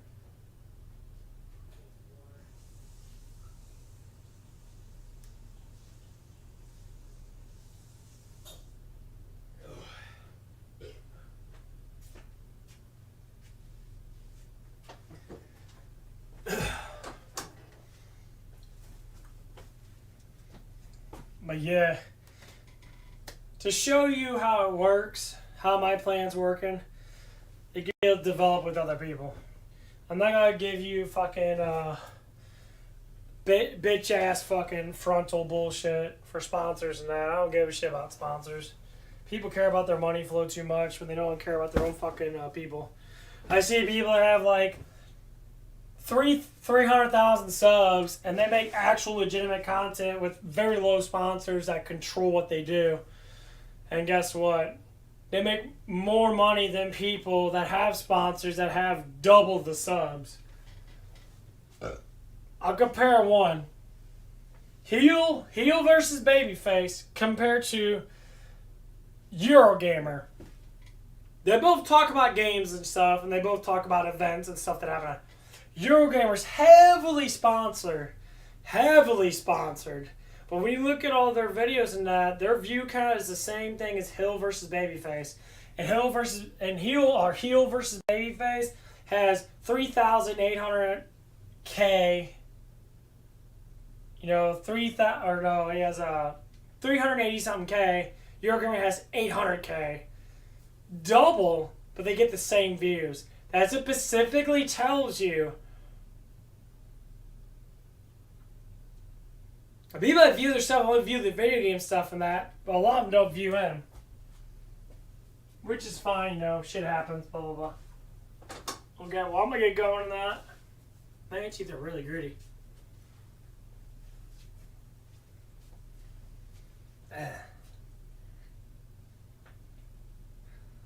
I'm gonna get some food and shit. I'll be right back.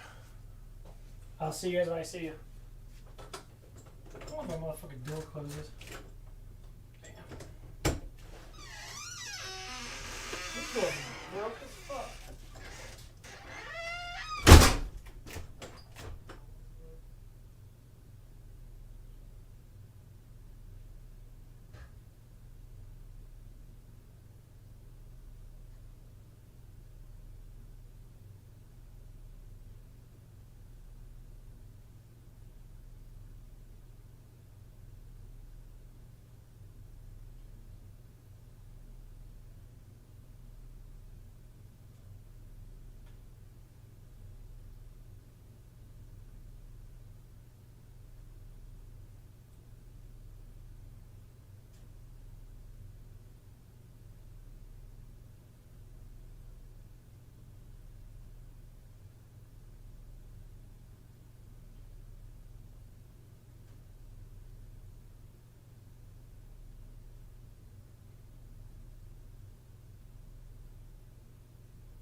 Okay, I'm back.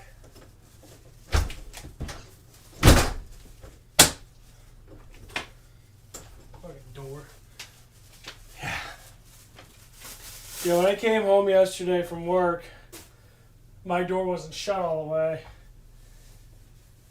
It probably was for a while then the wind took over. And the fucking wind opened it up a little bit. So my room dropped like massive amount of degrees. Fucking stupid bullshit. I think that's what triggered the heat to go on a lot of the times. And the heat had to sit there and regulate. So stupid. Okay. We'll do got 2 salads and I got 8 quarts of milk. Well, 4 quarts of milk. Right back.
outer space. I mean actual outer space, not the fake outer space.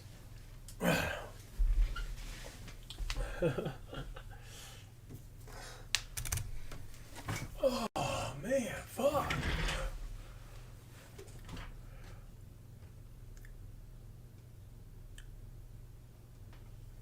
Oh.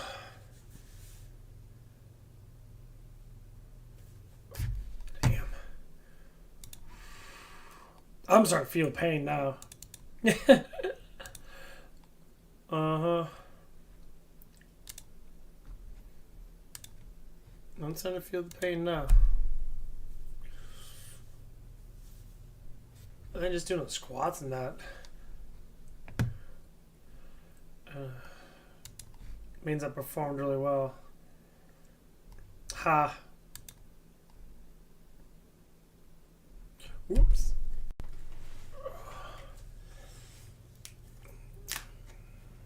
Vincent, you there?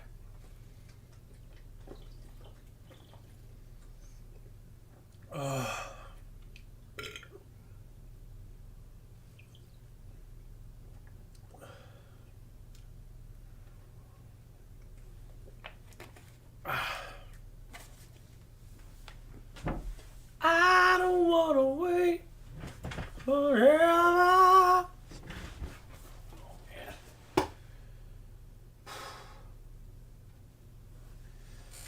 Let's go see. Actually, I gotta see myself, see if I got any copy claims. About to find out pretty soon. Let's go ahead and go live. See what I got. No claims for real? I must have been talking a lot.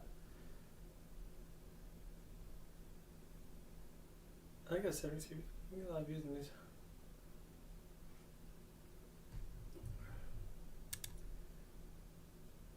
Keep it up, my pimps. My pimpies. My peoples. Gals. Guys, girls, boys, whatever it is. Almost at 3,000 watch hours. Yeah. The Baker family had Zoe, Mel, or Maya, and had someone else. I think one person was adopted, but I think they had 2 daughters. Oh, man. I don't know what the fuck to watch.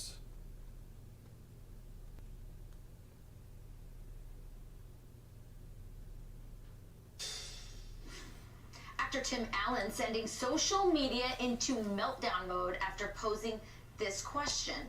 Who is the face of woke? Do wokies have a clubhouse in someone's backyard? Or maybe a cute yet safe playpen somewhere? Fox News anchor and author that I love, Fiona's Fantastical Fort. Julie Banderas joins us now to react. So by Twitter standards, this was pretty tame. I mean... Hi guys. Alright, I'm going to tell you a little story. And I'm going to tell you right now, it does not have a happy ending. And this story is called The Biggest Music Industry Screwjob Ever.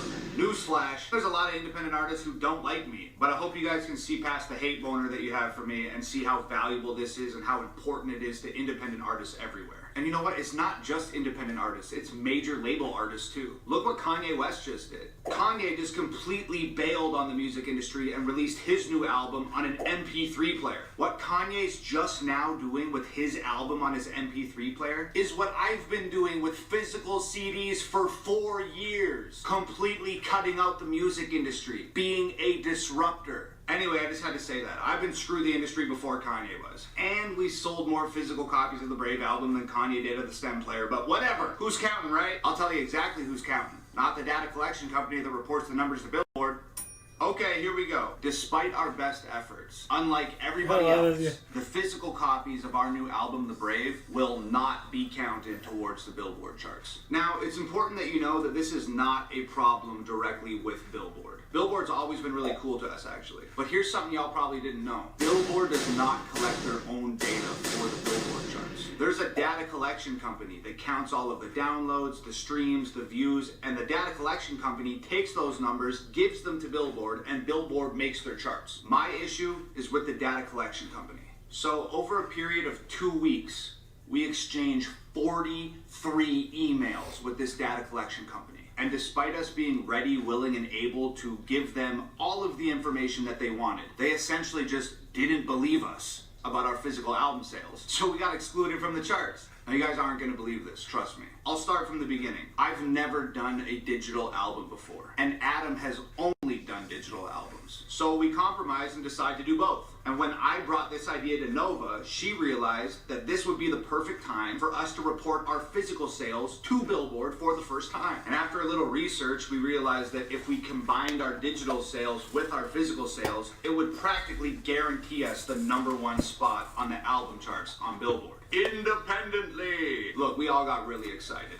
We honestly couldn't believe it. But numbers don't lie. And we realized that we had an opportunity to deal a massive blow to the music industry by outperforming major label artists on a chart that was specifically designed for them. So we rescheduled our entire release around this idea. We were going to drop our digital album and our physical album at the same time, so all of the numbers would be accounted for simultaneously, and we topped the chart independently. But little did we know what was up ahead. Step 1, Nova starts reaching out to the data collection company to get us set up as reporters so that they can account for our numbers. Now there's this massive list of different rules and regulations that you have to abide by if you want them to count your physical sales. So we make sure we got the most up-to-date rules and regulations, we read all of them, and we follow them. I mean, look at the back of your Brave CD. You see this little UPC code? It's not on any of my other albums. It's only there because it's one of their requirements. Anyway, because of the strict rules surrounding albums and merch packs and what you can bundle together and how it has to be packaged and blah, blah, blah, blah, blah, blah, we initially decide to not do merch packs, and we decide to save our silver and gold album covers for a different project down the line. We made all the sacrifices that we were required to make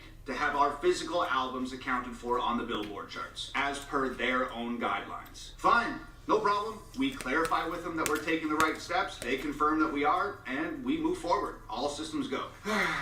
Now this is where things entirely fall apart. To keep this video short, not 3 hours long, I'm not going to read you all 43 emails. I'll show you the pieces of the emails that are most important, and I'll do my absolute best to give you an accurate Reader's Digest of this entire scenario. Look, I'm going to give you as much context as humanly possible, and I'm going to be 100% transparent about all of this.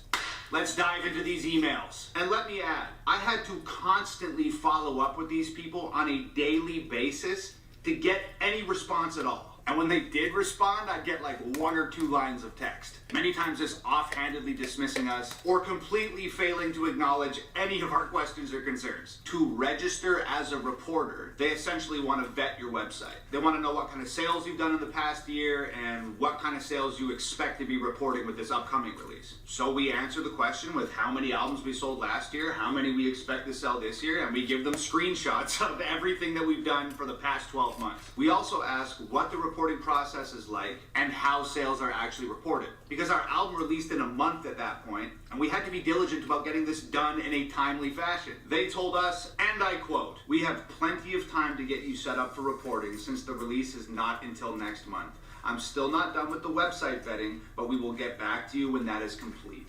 Also, please only include direct-to-consumer from the website and leave out any other sales from vendors/providers." So we send more screenshots from the back end of our website that shows the total sales from last year. We also tell them that we do not work with any vendors or providers. We do everything ourselves, completely independently. So everything is from our hands to their hands. 2 days later, they finally respond with this. Okay, bud, I'll see you later, bud. Album sales you have quoted to us, as they are not meeting what we would expect. You have a good night, man. I'll see you when I see you.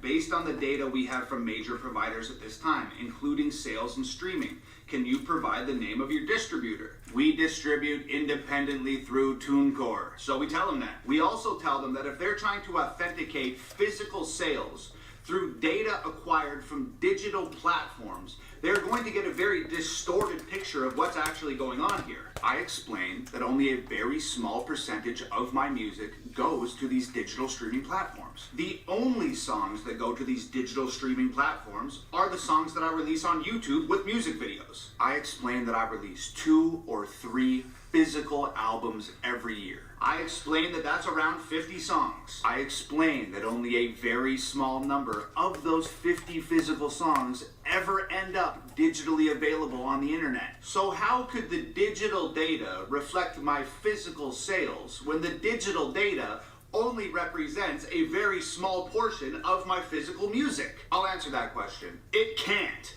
And since we feel like they just called us liars, we offer them back-end access to our store so that they can verify the numbers themselves directly. We would completely remove ourselves from the situation so that they can see what we can see, so that there's no chance the numbers could be defrauded or tampered with in any way. I just gotta say, that is unprecedented access and transparency. It's actually very dangerous for us to be even giving out that kind of access. But we wanted to be on the Billboard charts. We wanted to play with the big boys. We wanted to prove to the world that independent artists are just as impactful, just as powerful, and just as worthy of industry recognition as the major label artists are. So at this point, since we feel like they just called us liars, we start CCing anyone that we work with in any capacity who could possibly help verify these numbers to the data collection company. We ended up having like 4 or 5 people on this email thread. One of them being my friend and the owner of the warehouse who has manufactured my CDs from the very beginning of my career. He sees every single order that comes in. He's actually the guy that sends you guys your t-shirts. He replies in this email thread,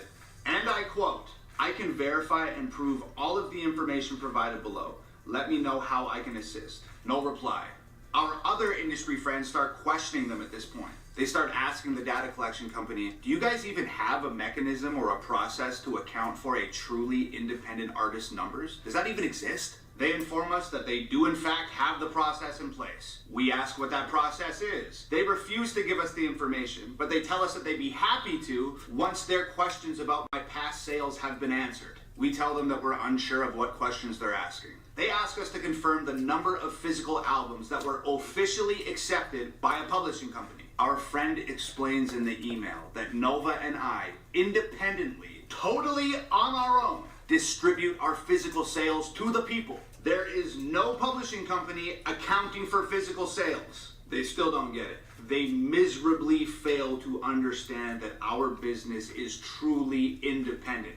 So we once again explain how our business model works. A grassroots operation, totally outside of the music industry. We explain that we've packed over 200,000 albums with our own hands. We send pictures of us over the years packing albums, labeling albums, and dropping them off at the post office. We tell them that if the numbers seem unbelievable, it's because they are unbelievable. I get it. It is unbelievable that a kid and his girlfriend have managed to do something as large as we're doing it completely independent of the music industry. I get it. It's unbelievable. But you're a data collection company and we're giving you the proof, so believe it because it's true. We again explain that the information she wants is the information we have and us alone. And we're trying to give it to her. We're trying to give it to her. At this point, I've had absolutely enough. Nova has been the person emailing back and forth with them, and I've just been kind of watching from a distance. Now, Nova wants this so bad for us that it's literally all that she's thinking about. She's waiting at her computer all day, just hoping that she's gonna get a reply from them. And then when their offices close at 8 p.m., she just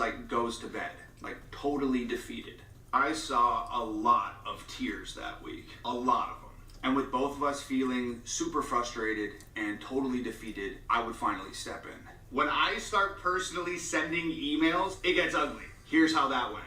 I informed the data collection company that I have a massive 6-week campaign for the Brave album, complete with promotional materials, music videos, marketing, blah, blah, blah, blah, blah. A plan that it took me weeks to come up with, I might add. A plan that I annoyed the hell out of Adam with because I was insistent that it had to go exactly the way that I wanted it to go. Anyway, I tell them that I'm gonna have to reconfigure this entire 6-week plan if I can't get a clear answer from them on if we can record our physical albums or how we do it or what the hell's going on. Sidebar, you gotta understand, this whole mess is ultimately why we ended up moving the digital release from February. Happy birthday, Parker! You guys remember when that happened? We had to order a ton Hope more. you have a good day, my man. I'll see you when I see you, man. Packs that we weren't initially going to do because we weren't allowed to bundle merch with albums according to their guidelines. We had to go into overdrive and try and salvage a 6-week campaign. That got screwed up because we were waiting for them to accept our numbers. Anyways, I tell these guys that I need a clear answer so I can move forward. No response to that email. I follow up again, and they reply to me, and I quote, "Hi Tom and all. I've been reviewing the site. The data we have from streaming for past releases, socials, and comparable sales from similar genres during this vetting period. It doesn't support the sales you have quoted earlier in this thread. Did any of these sales happen to be null orders out to fan clubs, other retailers, etc.? I'm still trying to understand the provided data to explain the abnormally high numbers before we can allow you to report."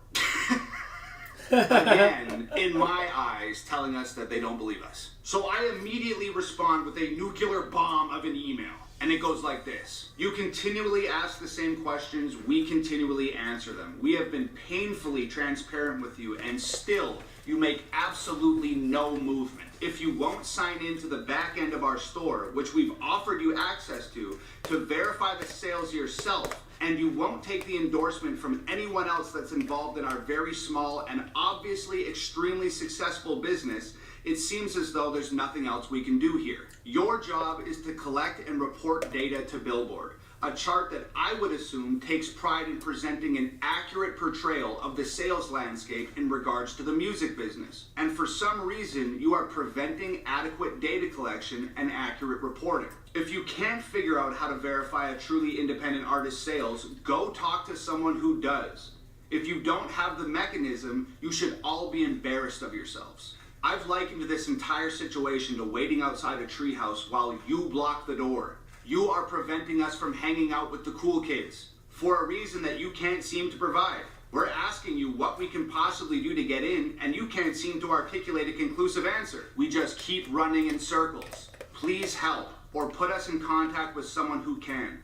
Your unwillingness to make any progress has gone on long enough and already forced me to adjust an extremely important release campaign multiple times. Every song I release hits #1 on iTunes. Most of them hit #1 on multiple Billboard charts. My YouTube, where I post my music videos, has 3 million subscribers. I have music videos with 30 million actual views. I've been on Fox News and an endless amount of other acclaimed platforms. What part of this is unbelievable to you? I shouldn't have to explain independent musicianship and the marketing thereof to someone who's apparently responsible for collecting the results of said marketing. Figure it out. It would be great to get a prompt response. Tom.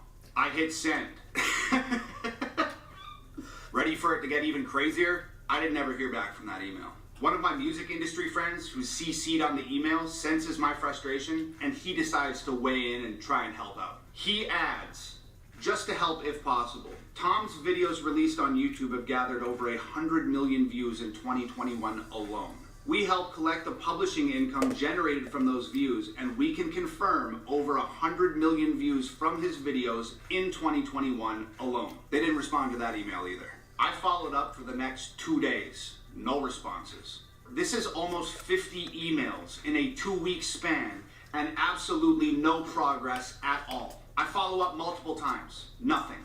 I find out who the higher ups are. I email them. Nothing. I follow up. Nothing.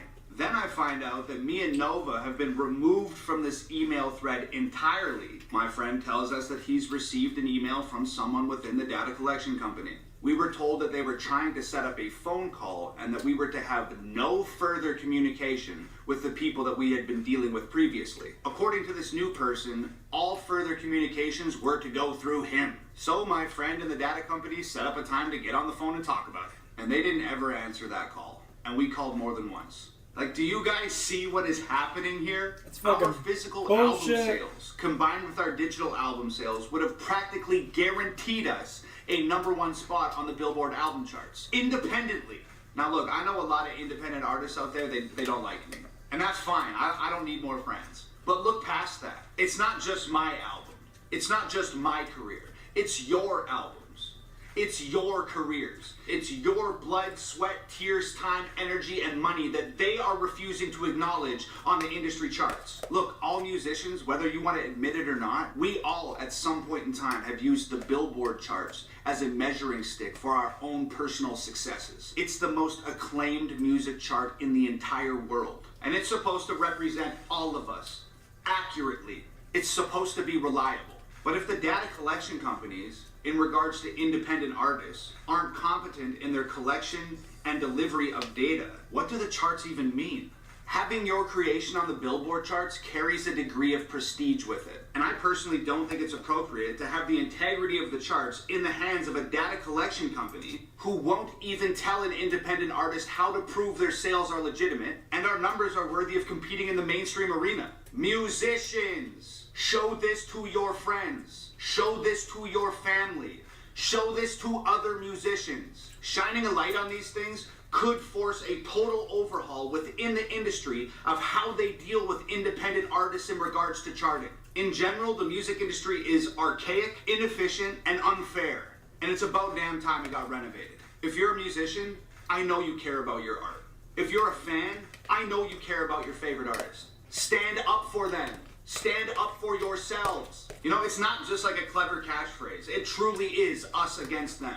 And we might never win the fight, but I'm damn sure showing up for it. Our new album, The Brave, is out now, and the only way that we're going to be able to compete with these guys, because they've discluded our physical copies, is if you guys go to iTunes or go to Amazon and download the digital copy of our new album, The Brave. We need everybody to take action. This is like a tiny snowball rolling down the hill right now, and if we all take action, we could turn that snowball into a frickin' avalanche. And look, this is the absolute last time I'm doing things this way. But I'll tell you this much, I'm gonna leave a hell of a mark on my way out. I love y'all so much. As always, screw the music industry. It's Hangover Gang forever. I love y'all. Peace.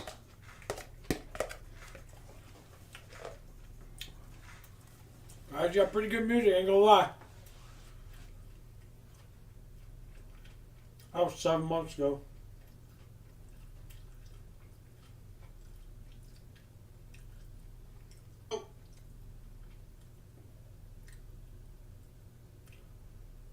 Devin Lara has alluded to the fact that he is probably done chasing the super heavyweight title for quite some time now. And in a recent video with Coach Ray, Devin said that he is now officially cutting down in weight and is done chasing the overall #1 in the world title. You're not gonna go to heavyweights. You're good. That's my plan, yeah. But I bet you right now I'm 255. I would have guessed that Devin would want to stay at around 255 pounds, but he says that he is planning on cutting down to more around the 240 to 245 pound range. I think Devin is still going after the #1 rank in the world, only now it will be in a weight class. I think we're going to see Devin versus the likes of... This is indicative of the heart of the... Let's look at some cool animation details. So what I noticed is that you can approach characters from different angles and they will turn to you with different animations.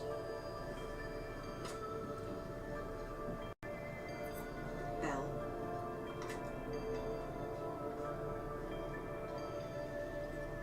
Yes, what is it?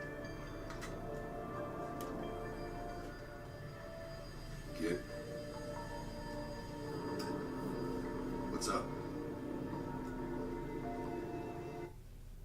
I think I shit on my nose. I have a really dry nose, man. Getting cold. That shit was funny as fuck, though. Oh no! When Jesus was on the cross, many people hurled insults at him. However, one person came to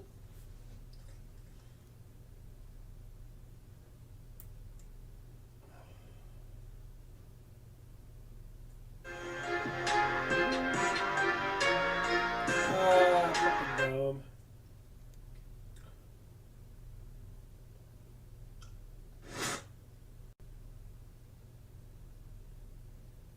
Back on bulletproof, on our way we dropped the roof. Feel like we got it all to lose. I'm the one you told the truth to.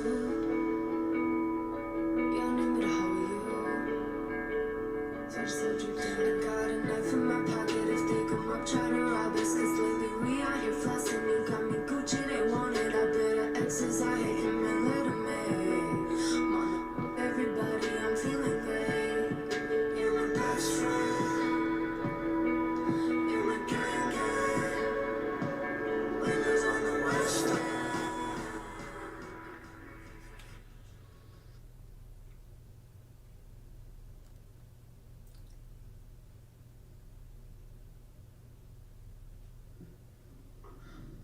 I'm gonna give you a remake of one of Trick Daddy's songs, and it's dedicated to Katie Hobbs. Since she don't want to debate Carrie Lake, my girl Carrie Lake. I got one thing to say to you in your interview. Yeah. Okay. Katie Hobbs, shut up.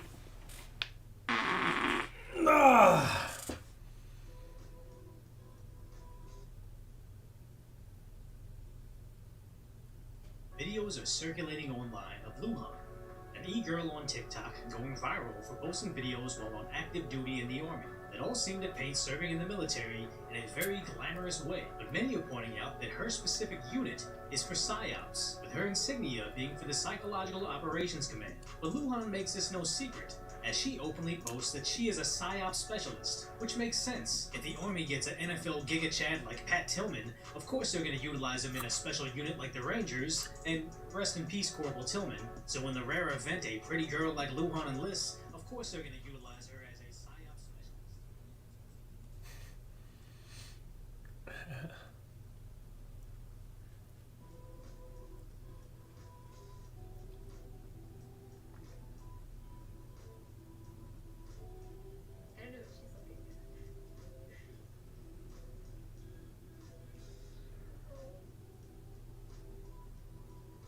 I've been petting her. She is not an it. She is a sweet little lady.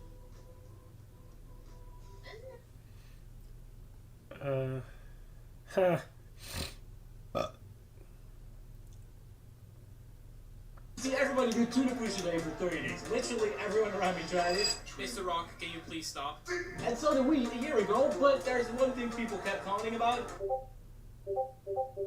Rest. And that's obviously true. Or is it? And we have the perfect beginner, Leonard, my cameraman. He just transformed his body in 90 days. He has no clue, but today we're challenging him to do a more optimal version of the infamous push-up challenge. That's why I challenge you to do tuna push-ups a day for 30 days straight. It's a bit different, but are you ready to take on the challenge? Sure. You accept the challenge? Okay. Start, whatever you want. He started right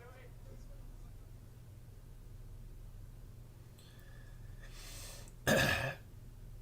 200 push-ups every day. Welcome to Ghost Stories with yours truly, Tom McDonald. We're gonna have to take a trip in the Wayback Machine for this one, because this happened a long time ago. The year is 2012. Thankfully, the Mayan calendar was wrong and the much publicized end of the world didn't come, but it still got weird. It still got really weird. This all started with a music video shoot in the small Canadian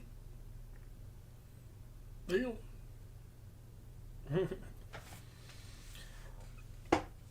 Having trouble and your chest just won't grow. Well, I can relate, because actually I never really had the greatest chest, and even to this day, it's not the best, but it certainly has come a long way. And the reason why is because I figured out what I was doing wrong, and I want to share that reason.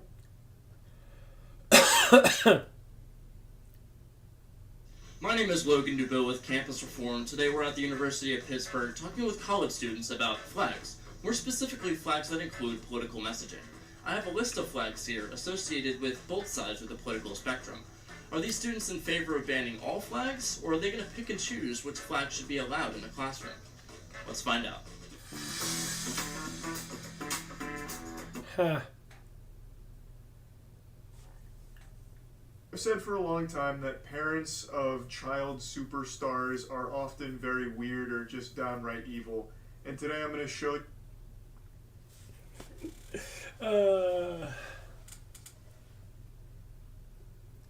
This is a clip of me posing at the leanest I've ever been. It was taken just a few weeks out from the California Natural Muscle Mayhem, where I won the lightweight class, the overall, and earned my pro card in natural bodybuilding. Now, keep in mind, this footage was shot on an iPhone 5S, so it doesn't capture the best detail, but here are a few progress photos from the same time frame at the same level of leanness. Now, the weird thing about this is that I do think that this level of leanness looks pretty cool, and I can't understand why so many people have a goal of not just getting lean, but getting shredded and then staying shredded. A lot of people see fitness influencers maintaining the shredded physique year-round and then set the same goal for themselves without realizing the dark side.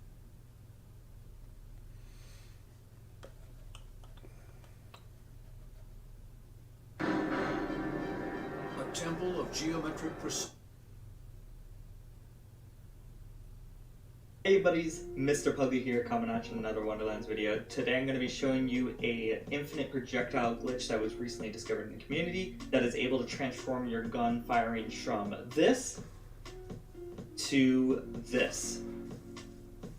And all it requires is one single enchantment. But before we get into the meat and potatoes of the video, don't forget to like, comment, subscribe, and follow me on Twitch in the top right. You have no idea how much helps me out. And let's get into the video. Let's go. Whoa!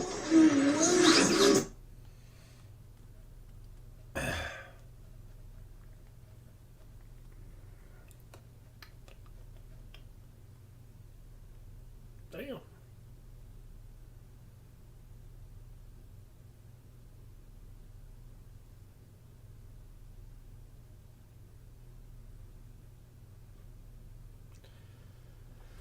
Oh, I gotta wait for the new DLC to get out.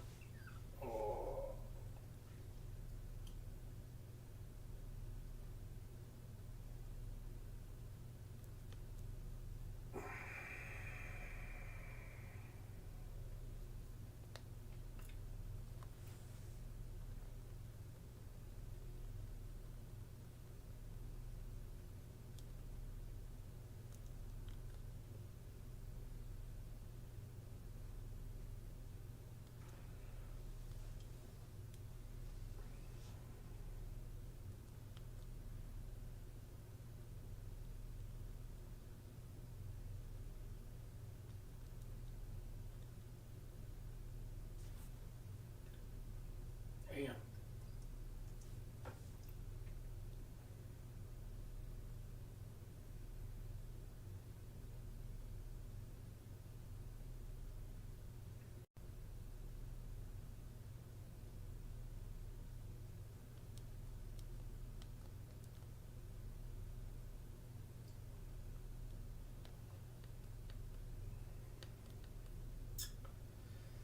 Yeah, I'm just really bored right now, actually. It's got done eating that.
This dumbass bitch. That shit is funny. So I was watching this one thing. This one stupid ass fucking TikToker says, "Don't drink water."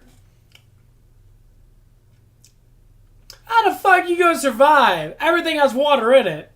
Were you stupid? Were you fucking dumb, ugly, stupid? I mean, holy fucking shit, people. How the fuck you say that? TikTok's full of stupid ass people. I'm dumb as fuck.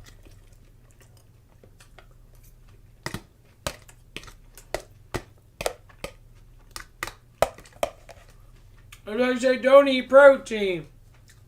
You'll build muscle.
Tom McDonald's fucking hilarious.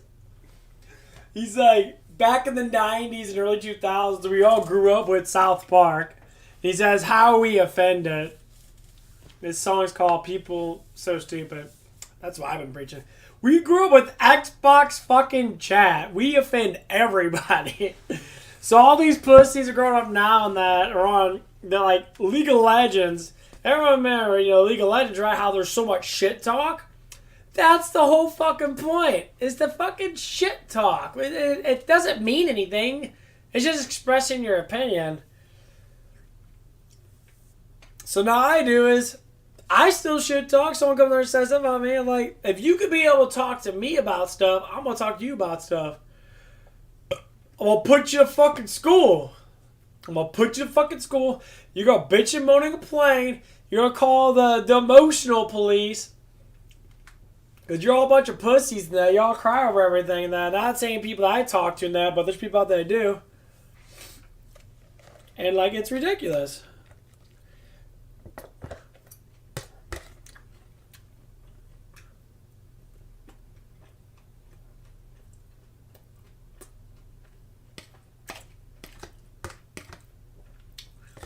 And after this, people get so offended by stuff. It's stupid.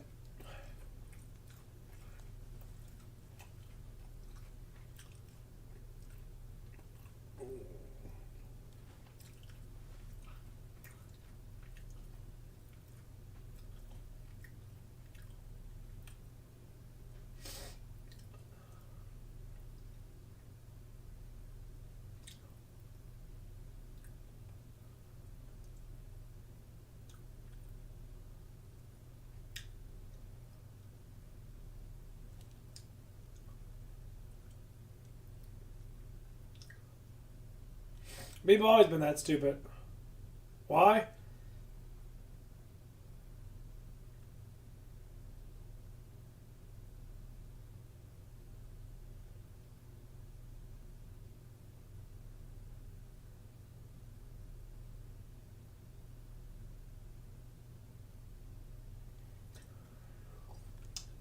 I'm sorry, I was watching some hot ass chick do yoga.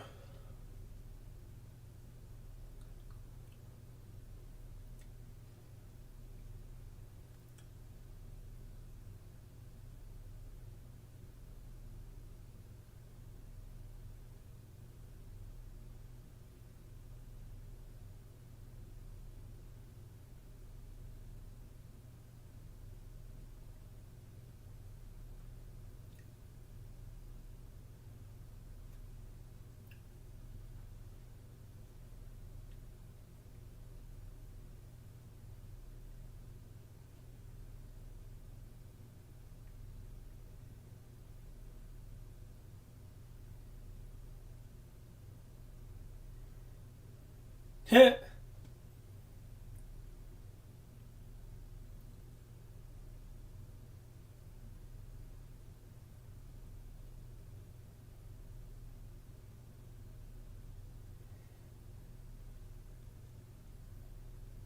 There's so many people.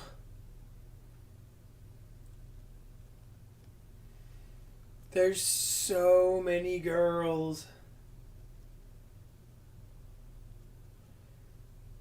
that do everything possible to get guys to watch their videos. It was never like this. The internet's free in that. I understand, people want to look good in that. I never have any problem with anything like that, but like, to be honest with you, man, it's just ridiculous. I'm not saying no, that all e-girls are whores, not never. I say it from the perspective of like, girls themselves are supposed to be beautiful.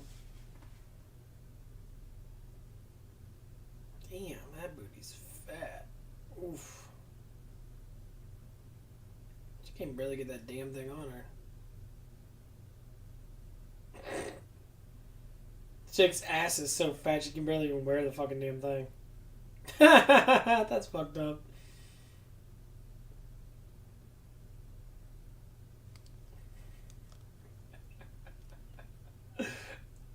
Oh, that shit's fucking hilarious.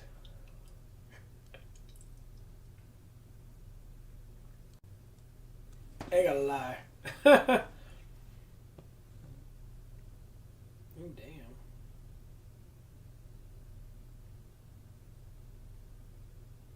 She got fans only. Of course you got fans only.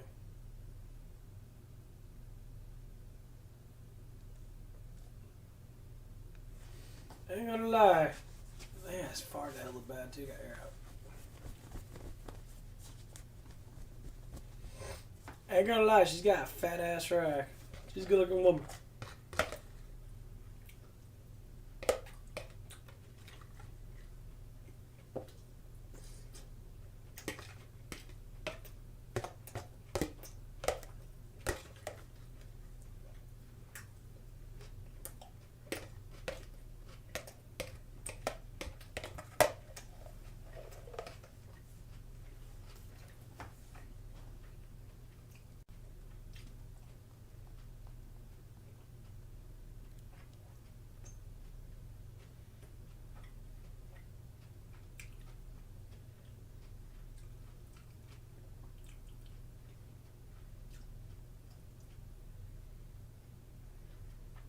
She's like, yeah. Hell.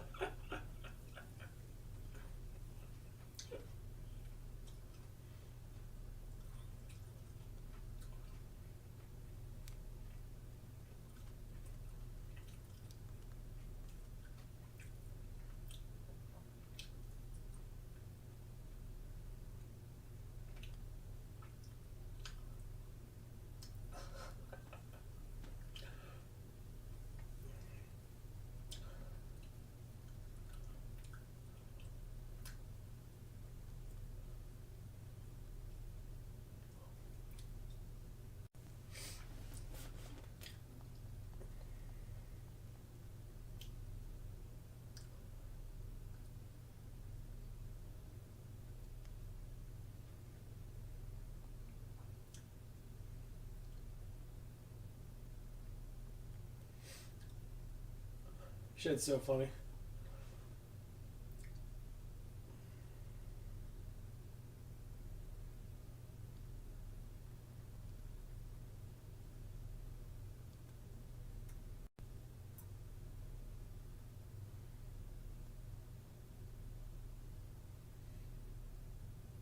Oh yeah, she's a good woman. She's definitely very pretty.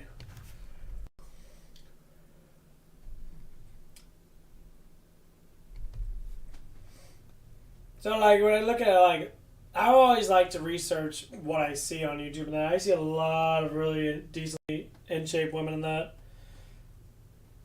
They're not super fucking thick, but you tell they're in good shape. Not no Kim Kardashian fake fucking bubble ass. Now these girls actually have ass and good ass. This girl I'm watching now, she's a Brazilian.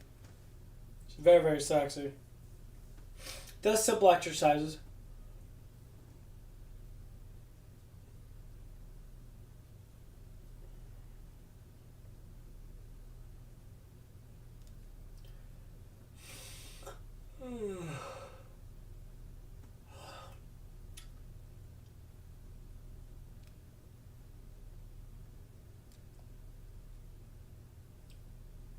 The biggest thing is it doesn't take a lot to keep yourself in good shape. I'm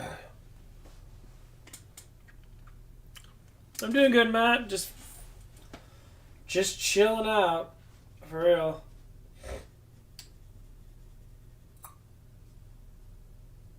Looking at fucking shit on YouTube.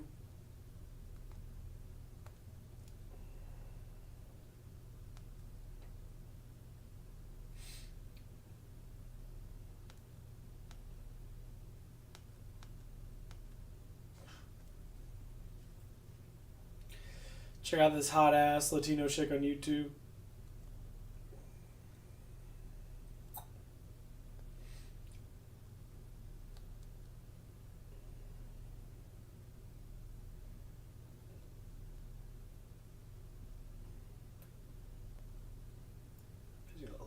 confused, just showing off her ass. I love that shit.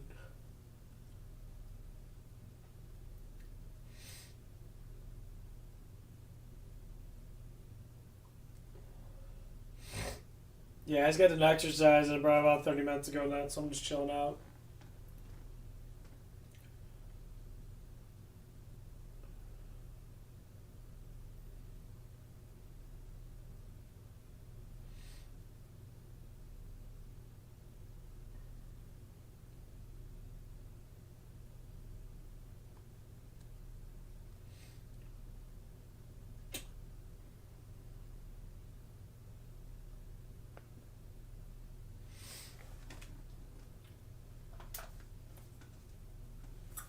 I think I'm about to watch me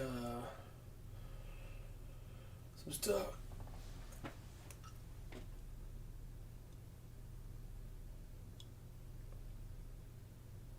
Oh yeah, I might. I'll probably get on with you. We can go through it.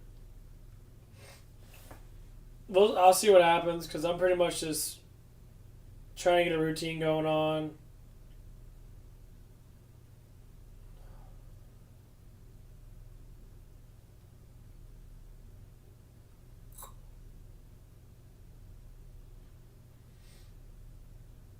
Well, why should the next bumper up that fast?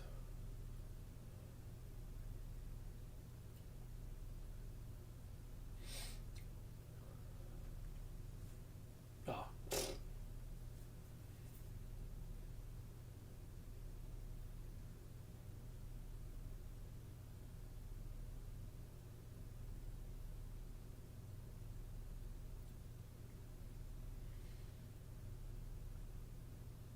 This bitch got hella nudie pictures.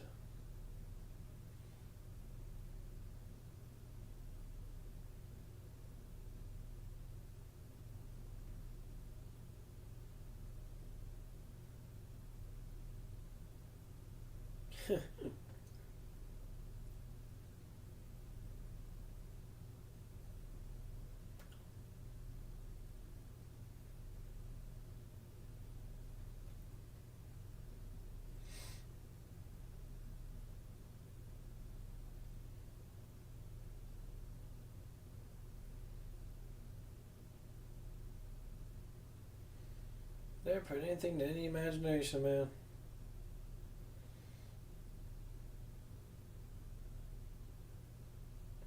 It's all the biggest problem with the internet, man. They put everything on there. All because they want money.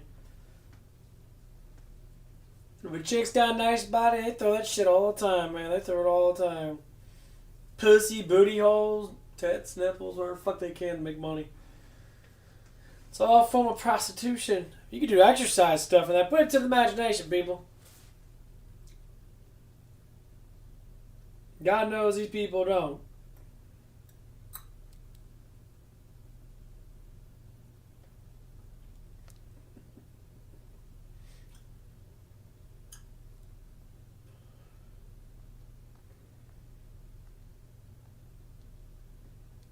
Man, she got her boobs done. That looks like she did. But of course.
Man, everyone's attacking the dude. Well, Bieber's a piece of shit.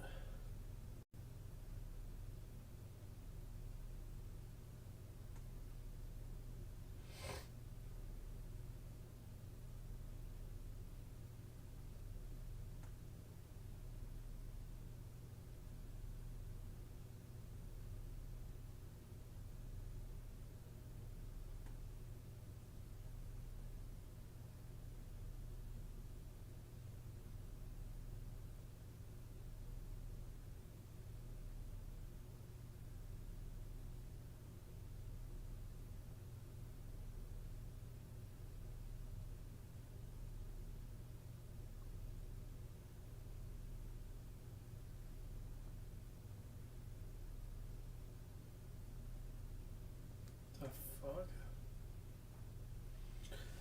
Oh, I got blue ass. Ugh, fuck. Oh, that one hurt. Oh. Oh.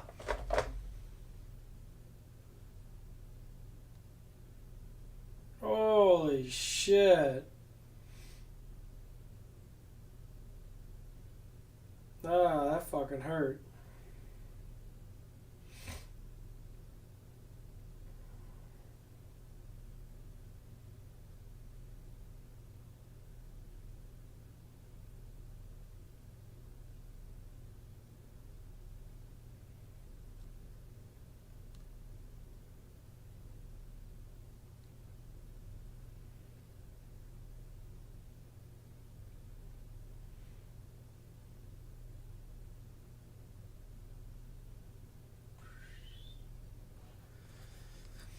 Ooh.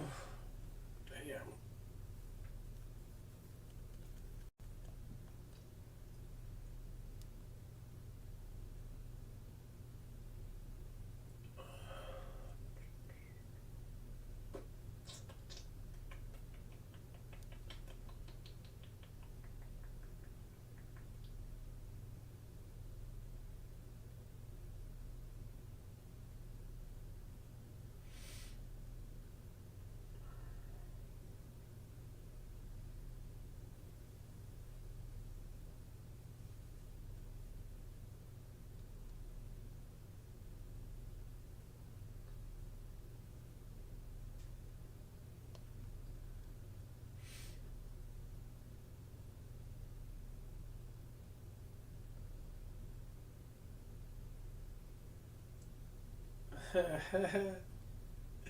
Looking through YouTube shit.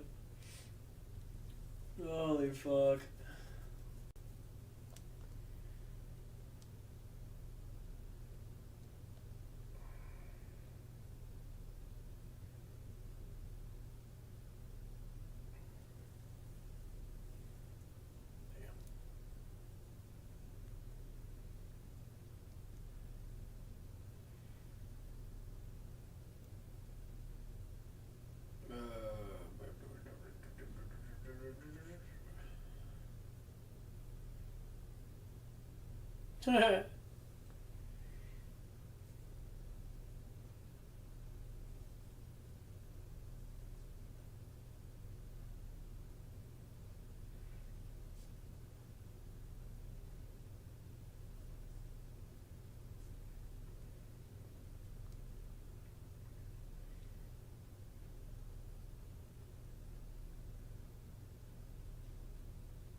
Yeah, I know, I'm bored as fuck.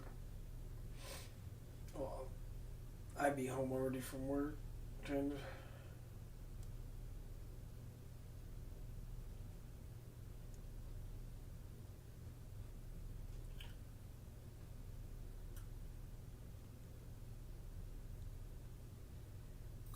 Man, people are fucking dumb. People are dumb!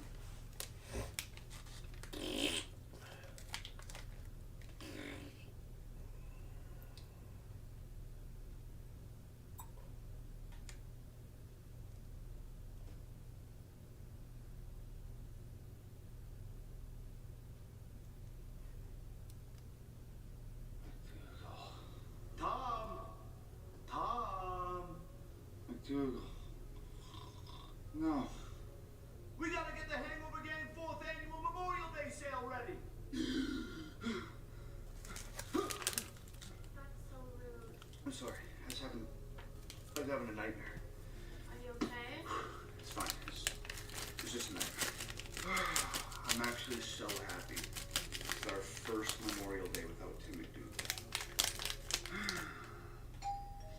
McDougal. No way.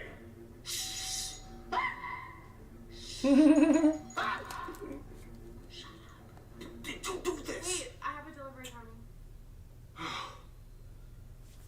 Oh my god, thank god. Okay. Please don't be McDougal. Please don't be McDougal. Please don't be McDougal.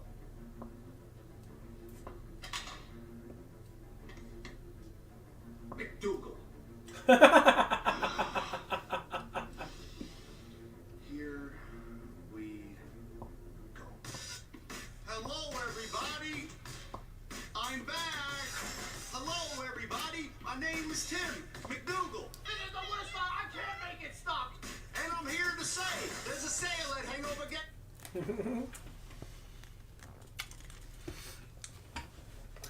Everything's been going good. The rest of this year, I'm just getting my workout program going. My job's going great for the most part. No,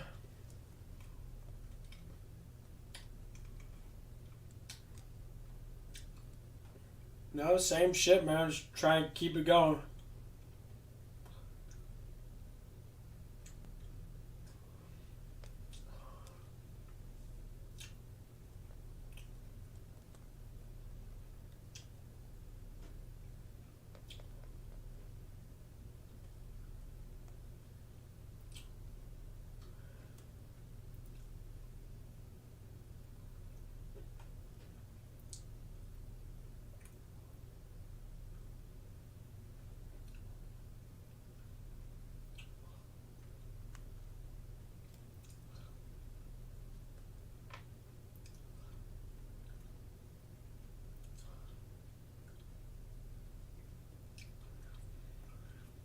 So what's going on with you?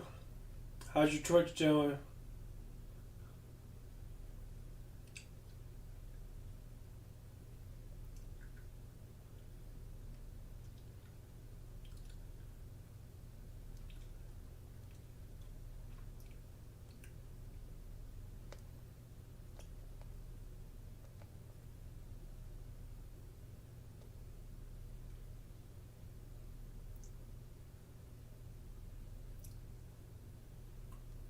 That's good.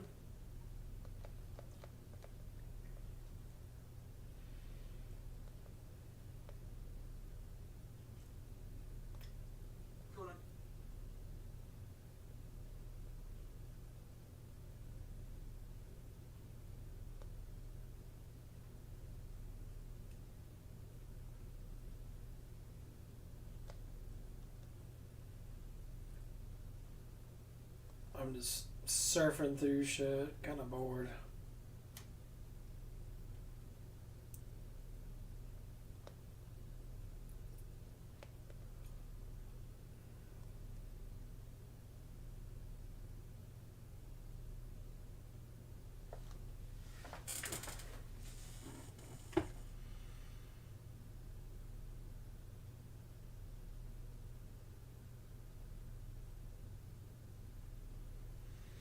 Yeah, there's a lot of people that like that game. There's a lot of people that like those sports games. Even though they're just money makers, they shouldn't even make them every year. And they up their price too, which is fucking garbage.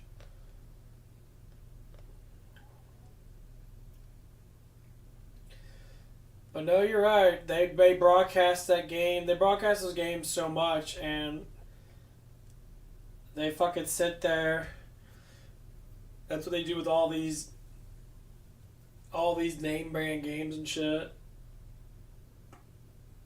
They broadcast them so much, they make everyone want to buy them. Which a lot of people do.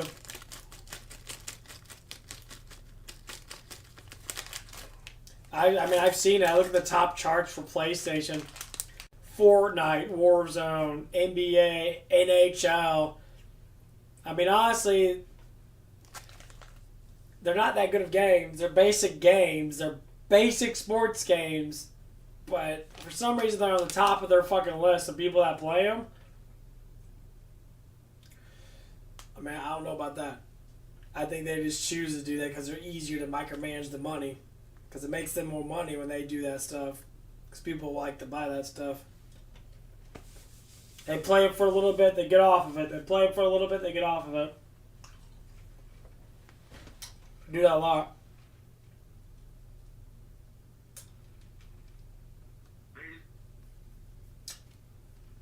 Hi, I'm Dina from Dean Team Automotive. I am at our Volkswagen store today, standing next to the brand new first ever. Ladies and gentlemen, the latest on the Musk Twitter purchase deal. Due to anticipation surrounding imminent closure of the Twitter deal, your ability to sell your Twitter shares is now frozen until further notice.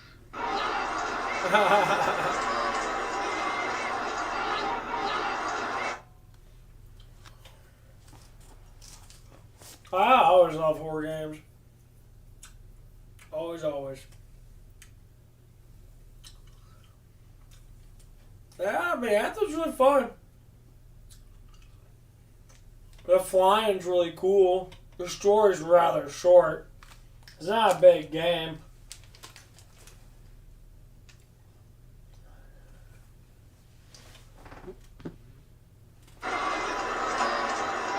Well, it's happening. I mean, I guess, breaking news.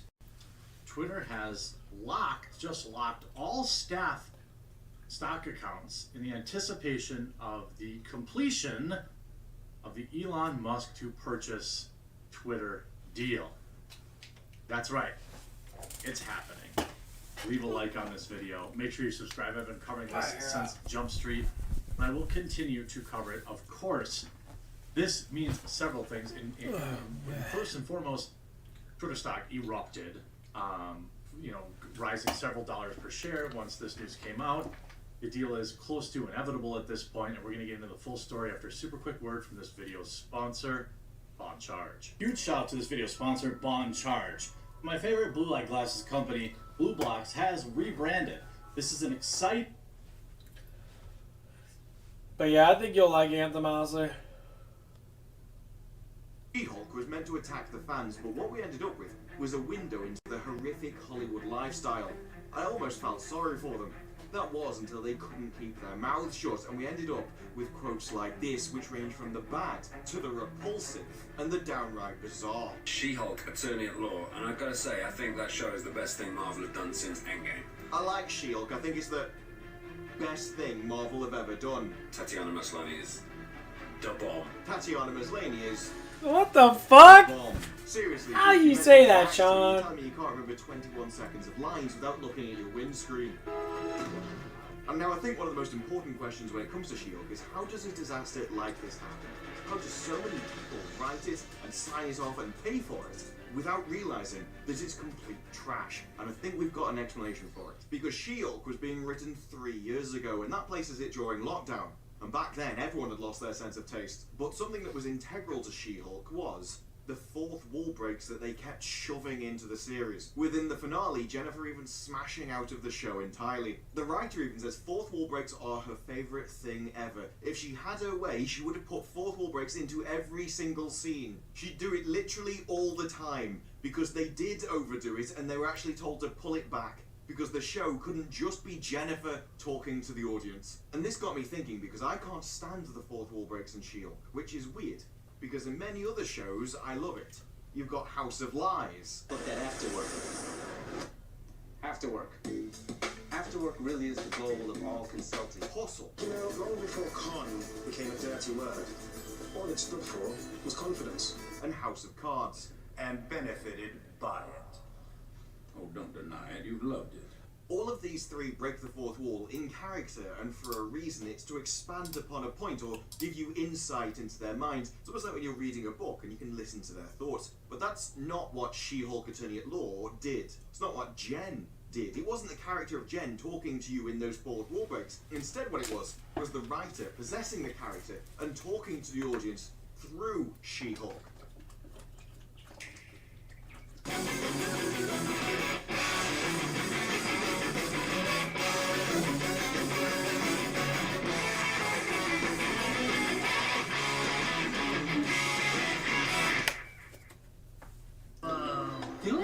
have more protection for your skin as if you had the vitamin E in almonds. Which you do! Yeah! This is easily demonstrable in one of the episodes. I guess you'd say that Wong is back. God, everybody loves Wong. It's like giving the show Twitter armor for a week. It just doesn't make sense. Twitter doesn't exist in She-Hulk universe. She-Hulk wouldn't care about Twitter, but the writers would. The writers do. Comments from the audience really get to the She-Hulk cast. They even start sending comments to each other. Be like, oh, give them a week, and they're going to literally see this pop up verbatim in the show, and they're going to become the villains. It was thrilling. That's why they were talking about Twitter armor, because comments affect them. Negative comments affect them so badly that they had to make an entire show making them the villain, making anyone that criticizes Marvel Doom a little bit, the fuck around actual Doom. evil villain of the piece. She-Hulk wasn't just any old show for them. This was personal. They wanted to focus on a normal, everyday life, the kind of life of what happens when you do laundry. But they had a very individual, intimate way of getting those details. They just talked about their own lives. In the writer's room, we talked among ourselves, we gossiped. We spent years just in our own lives talking about and within the writer's room. We brought it all in and mined it for content. That's why when it came to the fourth wall break, she said there was an intimacy to it. Felt like you brought her into her inner circle for a minute, and she's sharing stuff with you that she's not sharing with everybody else in her world. Talk about projection. She-Hulk was a show about the writers' lives and their villains, the people that they faced, but because they've lived a life of Hollywood privilege, the worst villains they've ever come across are people making negative comments on Twitter. You write what you know, and She-Hulk is what they knew. That's why the fourth wall breaks were annoying in She-Hulk and not the other shows. They were done in character, they were done to enhance the show. In She-Hulk, it was the writer's personal line of communication to the audience. And yet they've got nothing anyone wants to hear. Because what lessons do they have to teach anyone? We saw it in Jen's lifestyle. Someone who entirely pursued her career, and yet is absolutely miserable. Sorry, I'm sad and I'm lonely. She's rejected anything in life that could give her value or meaning. Instead, just to focus on working for a corporation. All she ever spoke about was wanting to be a lawyer, and yet through the show, we could tell that she wasn't happy with it. But she had no way out of it. She didn't know how to go for anything else because she's rejected those values her entire life, and she doesn't know how to turn back. And in many ways, it's just too late. This leads to her going away, complaining to a manager, and changing her entire reality just because she was held accountable for her own actions for once in her life. Kevin, I'm not happy with what's happening in my story. You do not get to choose.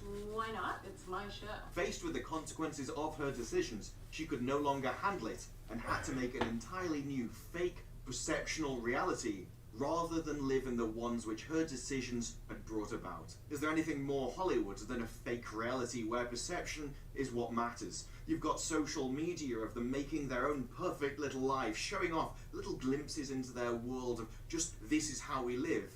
And then you find out in things like Will Smith that actually, when you pierce the veil, see behind the curtain, their lives are horrible, full of misery.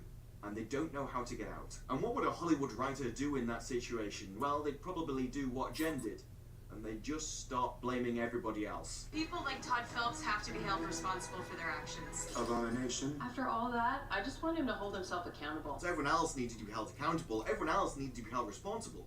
But not me. Poor me. Poor me. Pour me another drink. And when you realise this show is so personal to them, it's understandable why the trolls had such a big impact. Of course, trolls in this case just being people that criticised trash. Because they think it's a gotcha when they say, give them a week, and they're going to literally see this pop up verbatim in the show. And I'm like, yeah, of course. That's because some of the comments you made were just statements of fact. Just because you put something horrible in the show, and then people outside the show go, what are you doing? This is horrible. It doesn't mean that that person's in the wrong. It means that you have the sense to realise what you have done is horrible and immoral and wrong. And you decided to do it anyway. Early on, you had one of the people off Reddit commenting about how Jen was affirmative action getting hired into the law firm. You put that comment in the show as if it was a gotcha. And actually, it was just a statement of fact. You showed us that's what happened. Jen told us that's what happened. And it made her miserable. And yet because your worldview is so narrow, you can't even perceive a world where that doesn't happen. She was more than willing to take the money for the job, even though knowing why she got the job made her miserable. That is the Hollywood lifestyle. Shut up, keep your head down, and take what you're given, despite any negative impacts it might have on your life. Sure, we can complain about it, but we're not going to refuse it. Interesting to know which one of the writers that one came from. But were they expecting people to criticize a crap show when they made it? Reading the script, it was so true. There's so much resistance to a woman just existing in the space of superheroes. Are you a lunatic? The first appearance of She-Hulk was February 1980. You'd think in 42 years, if there was that much pushback, someone would have managed to stop it. What this is your own personal hang-up. No one cares that She-Hulk exists. They do care that She-Hulk is trash. And rather... Play for a scary share of over $380,000 cash this October at Cherokee Casino. Join us for a night of the winning big, cash drawing events, a cash and grill giveaway, and our kiosk games. Only at Cherokee Casino. See One-Star Rewards for full rules and details. Then take responsibility and accountability for what you have created. You're just gonna go, poor me, everyone's a bigot. It's always everybody else's fault. Fuck She-Hulk. Accept responsibility for your own actions. Just like She-Hulk. Kevin, I'm not happy with what's happening in my story. After all that, I just want him to hold himself accountable. But no, carry on thinking that She-Hulk existing is offensive to people. What do you think's been happening? People have been stuck in a corner for the last 42 years, hugging their knees and rocking back and forth, just at the prospect of She-Hulk existing. Seriously.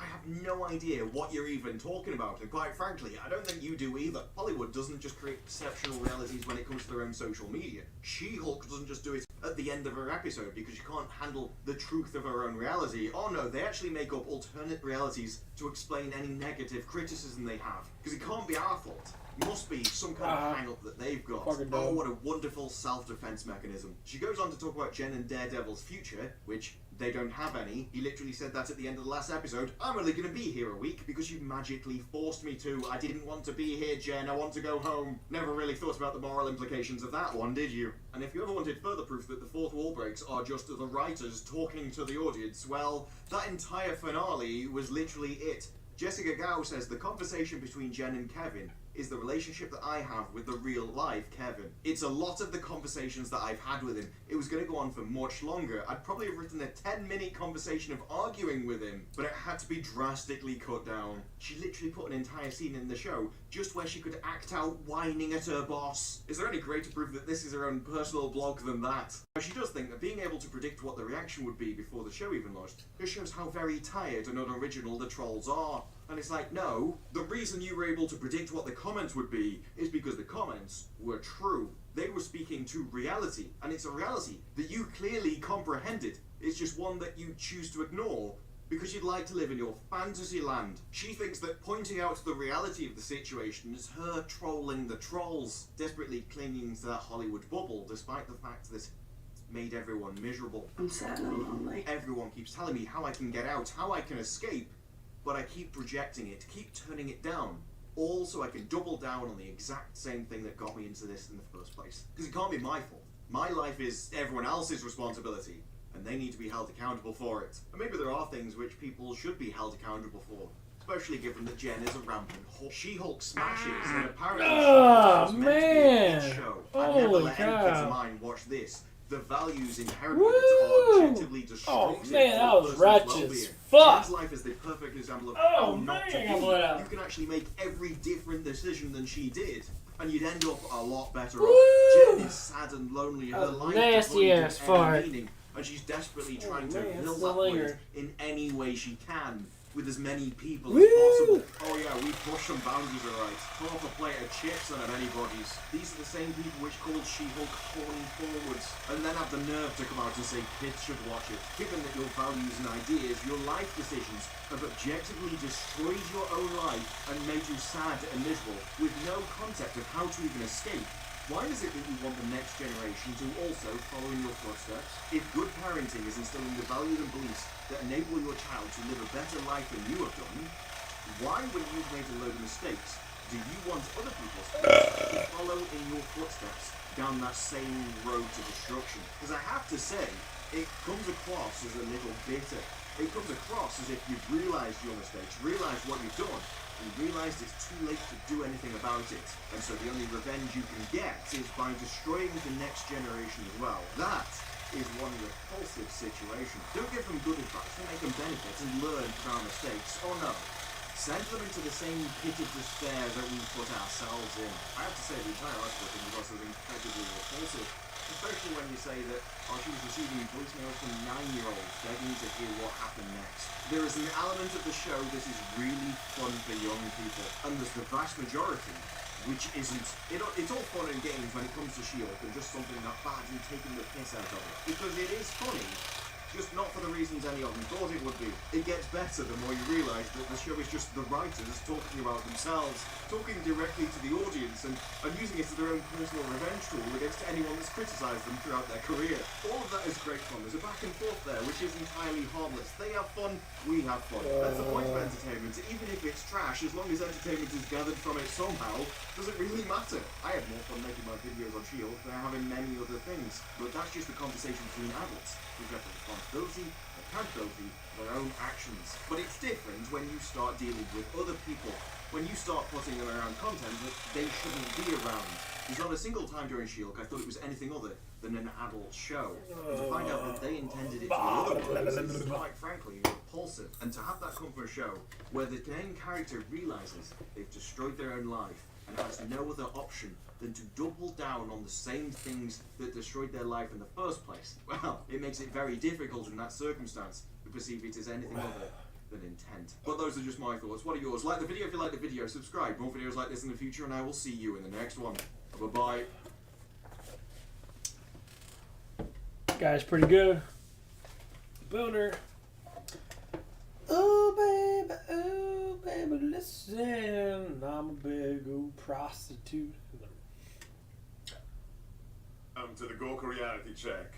We are less than a month away from the midterm.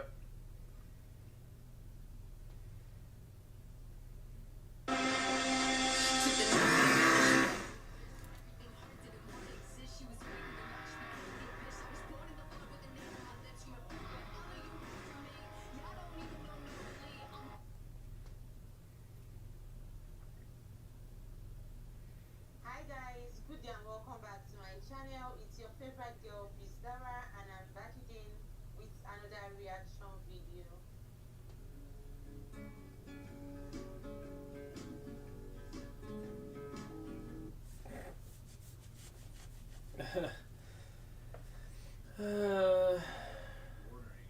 Vietnam vet target on a bus for wearing a mega hat.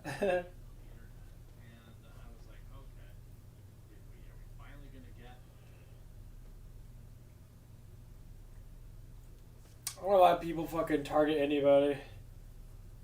Cancel culture has gotten bad for Democrats that even top liberal leaders are getting worried about it. Former President Barack Obama blasting woke Democrats in his party and telling them to stop being a woke buzzkill.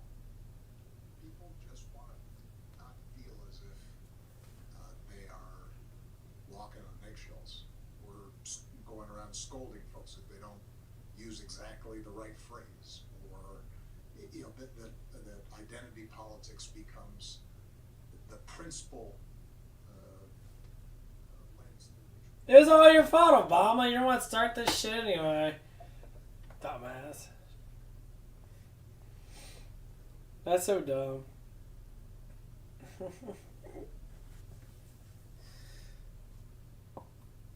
Good evening and welcome to Here's my biggest thing about the whole woke thing when people are freaking out about stuff. Here's what it is. If you're that stupid to believe in what people tell you as being factually true about reality, then you're a fucking idiot.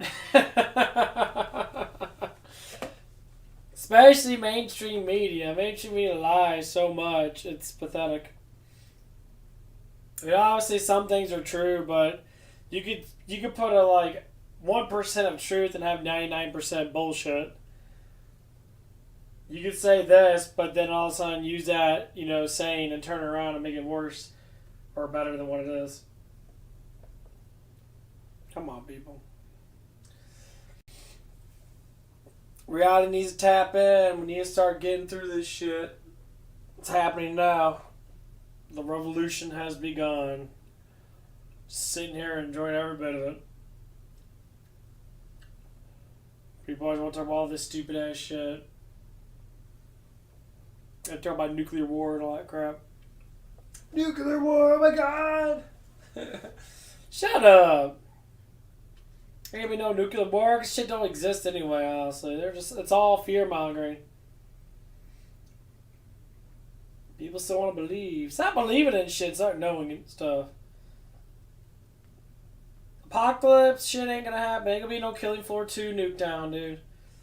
And all that shit's gonna happen. It never will happen, because it hasn't happened yet. If we invented nukes during the 60s and shit, fucking during the 40s and that, why hasn't no one blown up anything yet? Think about it. Because why would you? Why would you want to blow up anything? Why would you want to destroy your whole entire world just because of petty bullshit? That's the belief they want you to believe. They want you to believe that people are just going to be blowing shit up, just blow shit up. Man, fuck off. You're stupid. No one else in any other country believes that shit besides Americans. Americans like that shit. We're so brought around it because, you know, all the crap that's been happening. You know, we're so used to watch the shitty ass news. All I talk about is people dying and that, and you know, this and that. And there's constant crime and that. And then, you know, they change their mind every 5 seconds. They don't talk about COVID anymore. COVID still exists, guys. It's still around. People are still getting sick. They don't talk about it anymore. That fucker disappeared faster than anything else. I watched CDC on Channel 4 News. We have the news on where we're at Denny's and that. CDC's talking about the flu. I said, what happened to COVID? And there's like probably like 10 people. I'd be sitting there watching that. I was like, what happened to COVID? The COVID literally just disappeared on me. Like literally.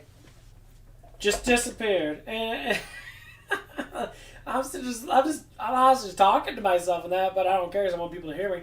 I'm fucking sitting there laughing. I'm like, that is what happens. When it doesn't fit certain narratives, they just don't care about it. They don't care about it. If it doesn't help them, they don't give a shit. And that's mainstream media for you. So what is it? What is mainstream media? It's just a money pit. They only care about their views. They only care about, you know, how much they can make off of their viewerships. And what people like to view? People like to view hell-like things. Apocalypse, stuff like that. Things are gonna die. Everything's gonna die. Die. They talk about it all the damn time. Same garbage shit.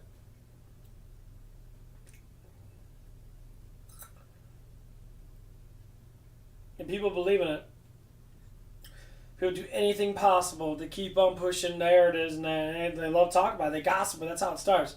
You watch the news. Oh, did you watch the news today? Oh, yeah, a whole bunch of people died in the city that today. Oh my god. The next fucking week, it's the same thing. Oh, a bunch of people died in the city that. Have you noticed that shit? It's been the same thing. Forever. People still fucking sit there and they love it. Turn on the news. They watch 5 hours worth of news. They waste half their time watching news. Fine, do whatever the fuck you want to, but there's a little bit more entertaining stuff to do than watch fucking news all damn day. That's how my dad used to be. My dad used to be sitting there watching news all day long. You watching and watching and watching and watching and watching and watching. And I used to watch it too. I don't watch this anymore. It's telling you what's happening in the world. It's telling you what they think that's happening in the world. That shit's fucking made up.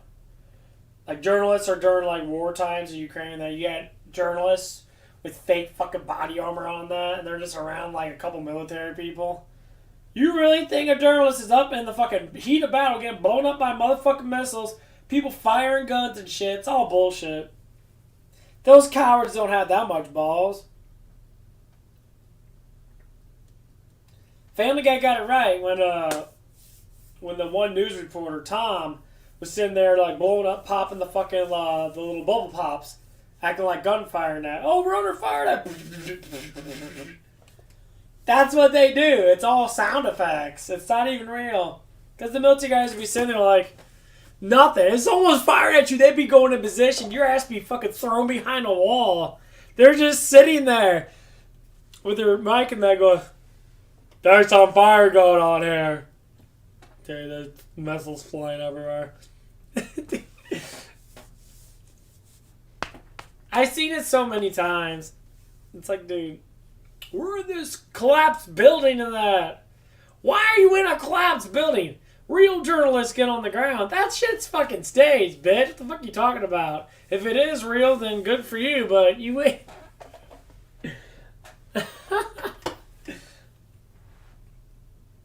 Just like those asteroids that potentially never hit us, they always get really close to Earth. I love that shit. Out of nowhere. They're like, there's an asteroid gonna hit us. What the fuck? Out of nowhere? Where'd that come from? Because it's fake. That's why they do that. In the last 4 to 5 years, there's been 4 or 5 near asteroid hits. Kind of weird, right? Like, it's just like, all out of nowhere, they look at the sky.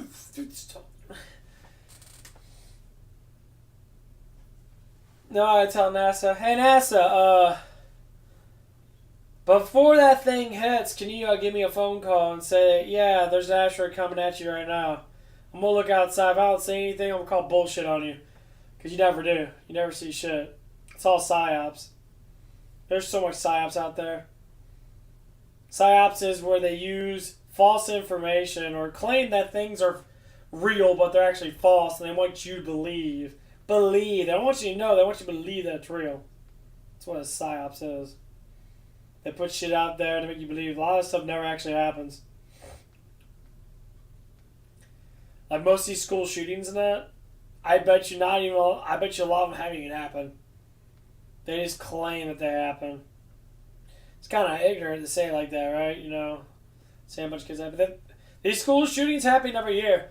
The school up the street from me got fucking threatened.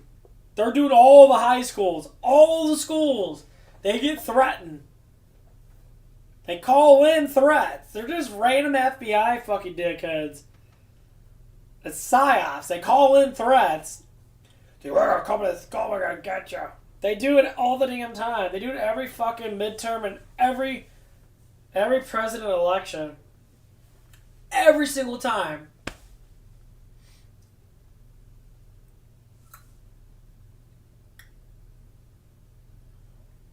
And people want to sit there and play fucking games.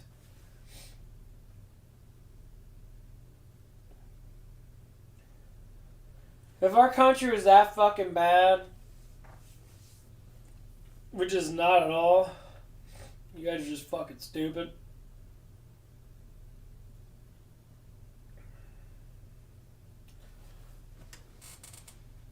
It'd be a lot more people doing shit for real.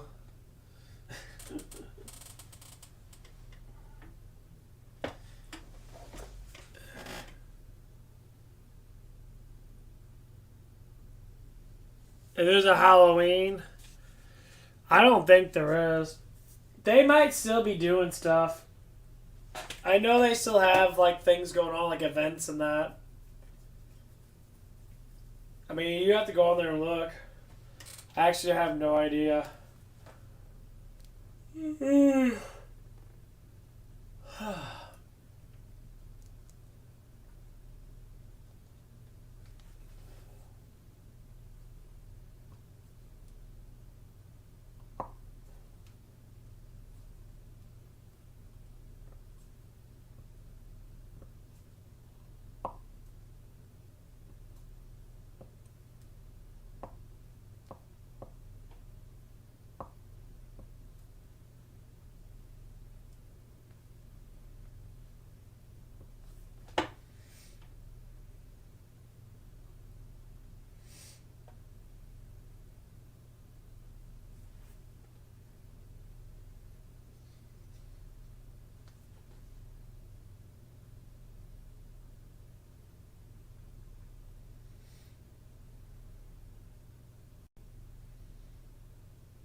I'm probably gonna get off and take a little nap and that.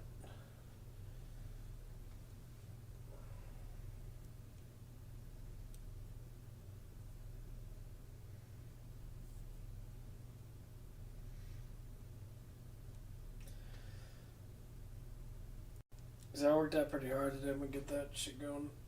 I'll probably wake up early, get back on.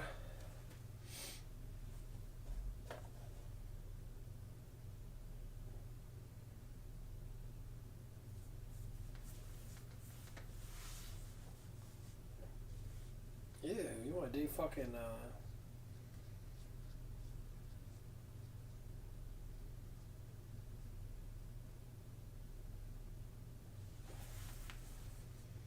you want to date Pokemon or what the fuck her name is? Dude, fuck that dirty asshole.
Oh man, them probiotics are kicking my ass.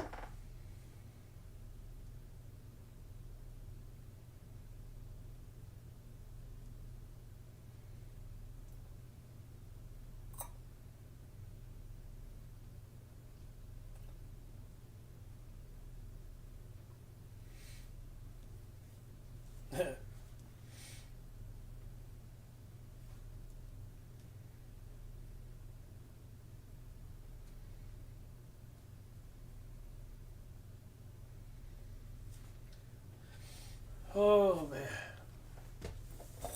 Oh fuck. Damn. I wanted to get some stuff in today, but I guess I did pretty good.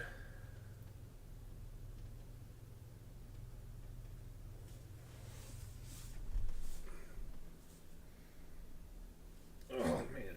Calf is killing me. Well, anyway, I'm getting off, tired. So I'm gonna be back on in the morning time. Maybe we'll get in chat, we'll talk and shit.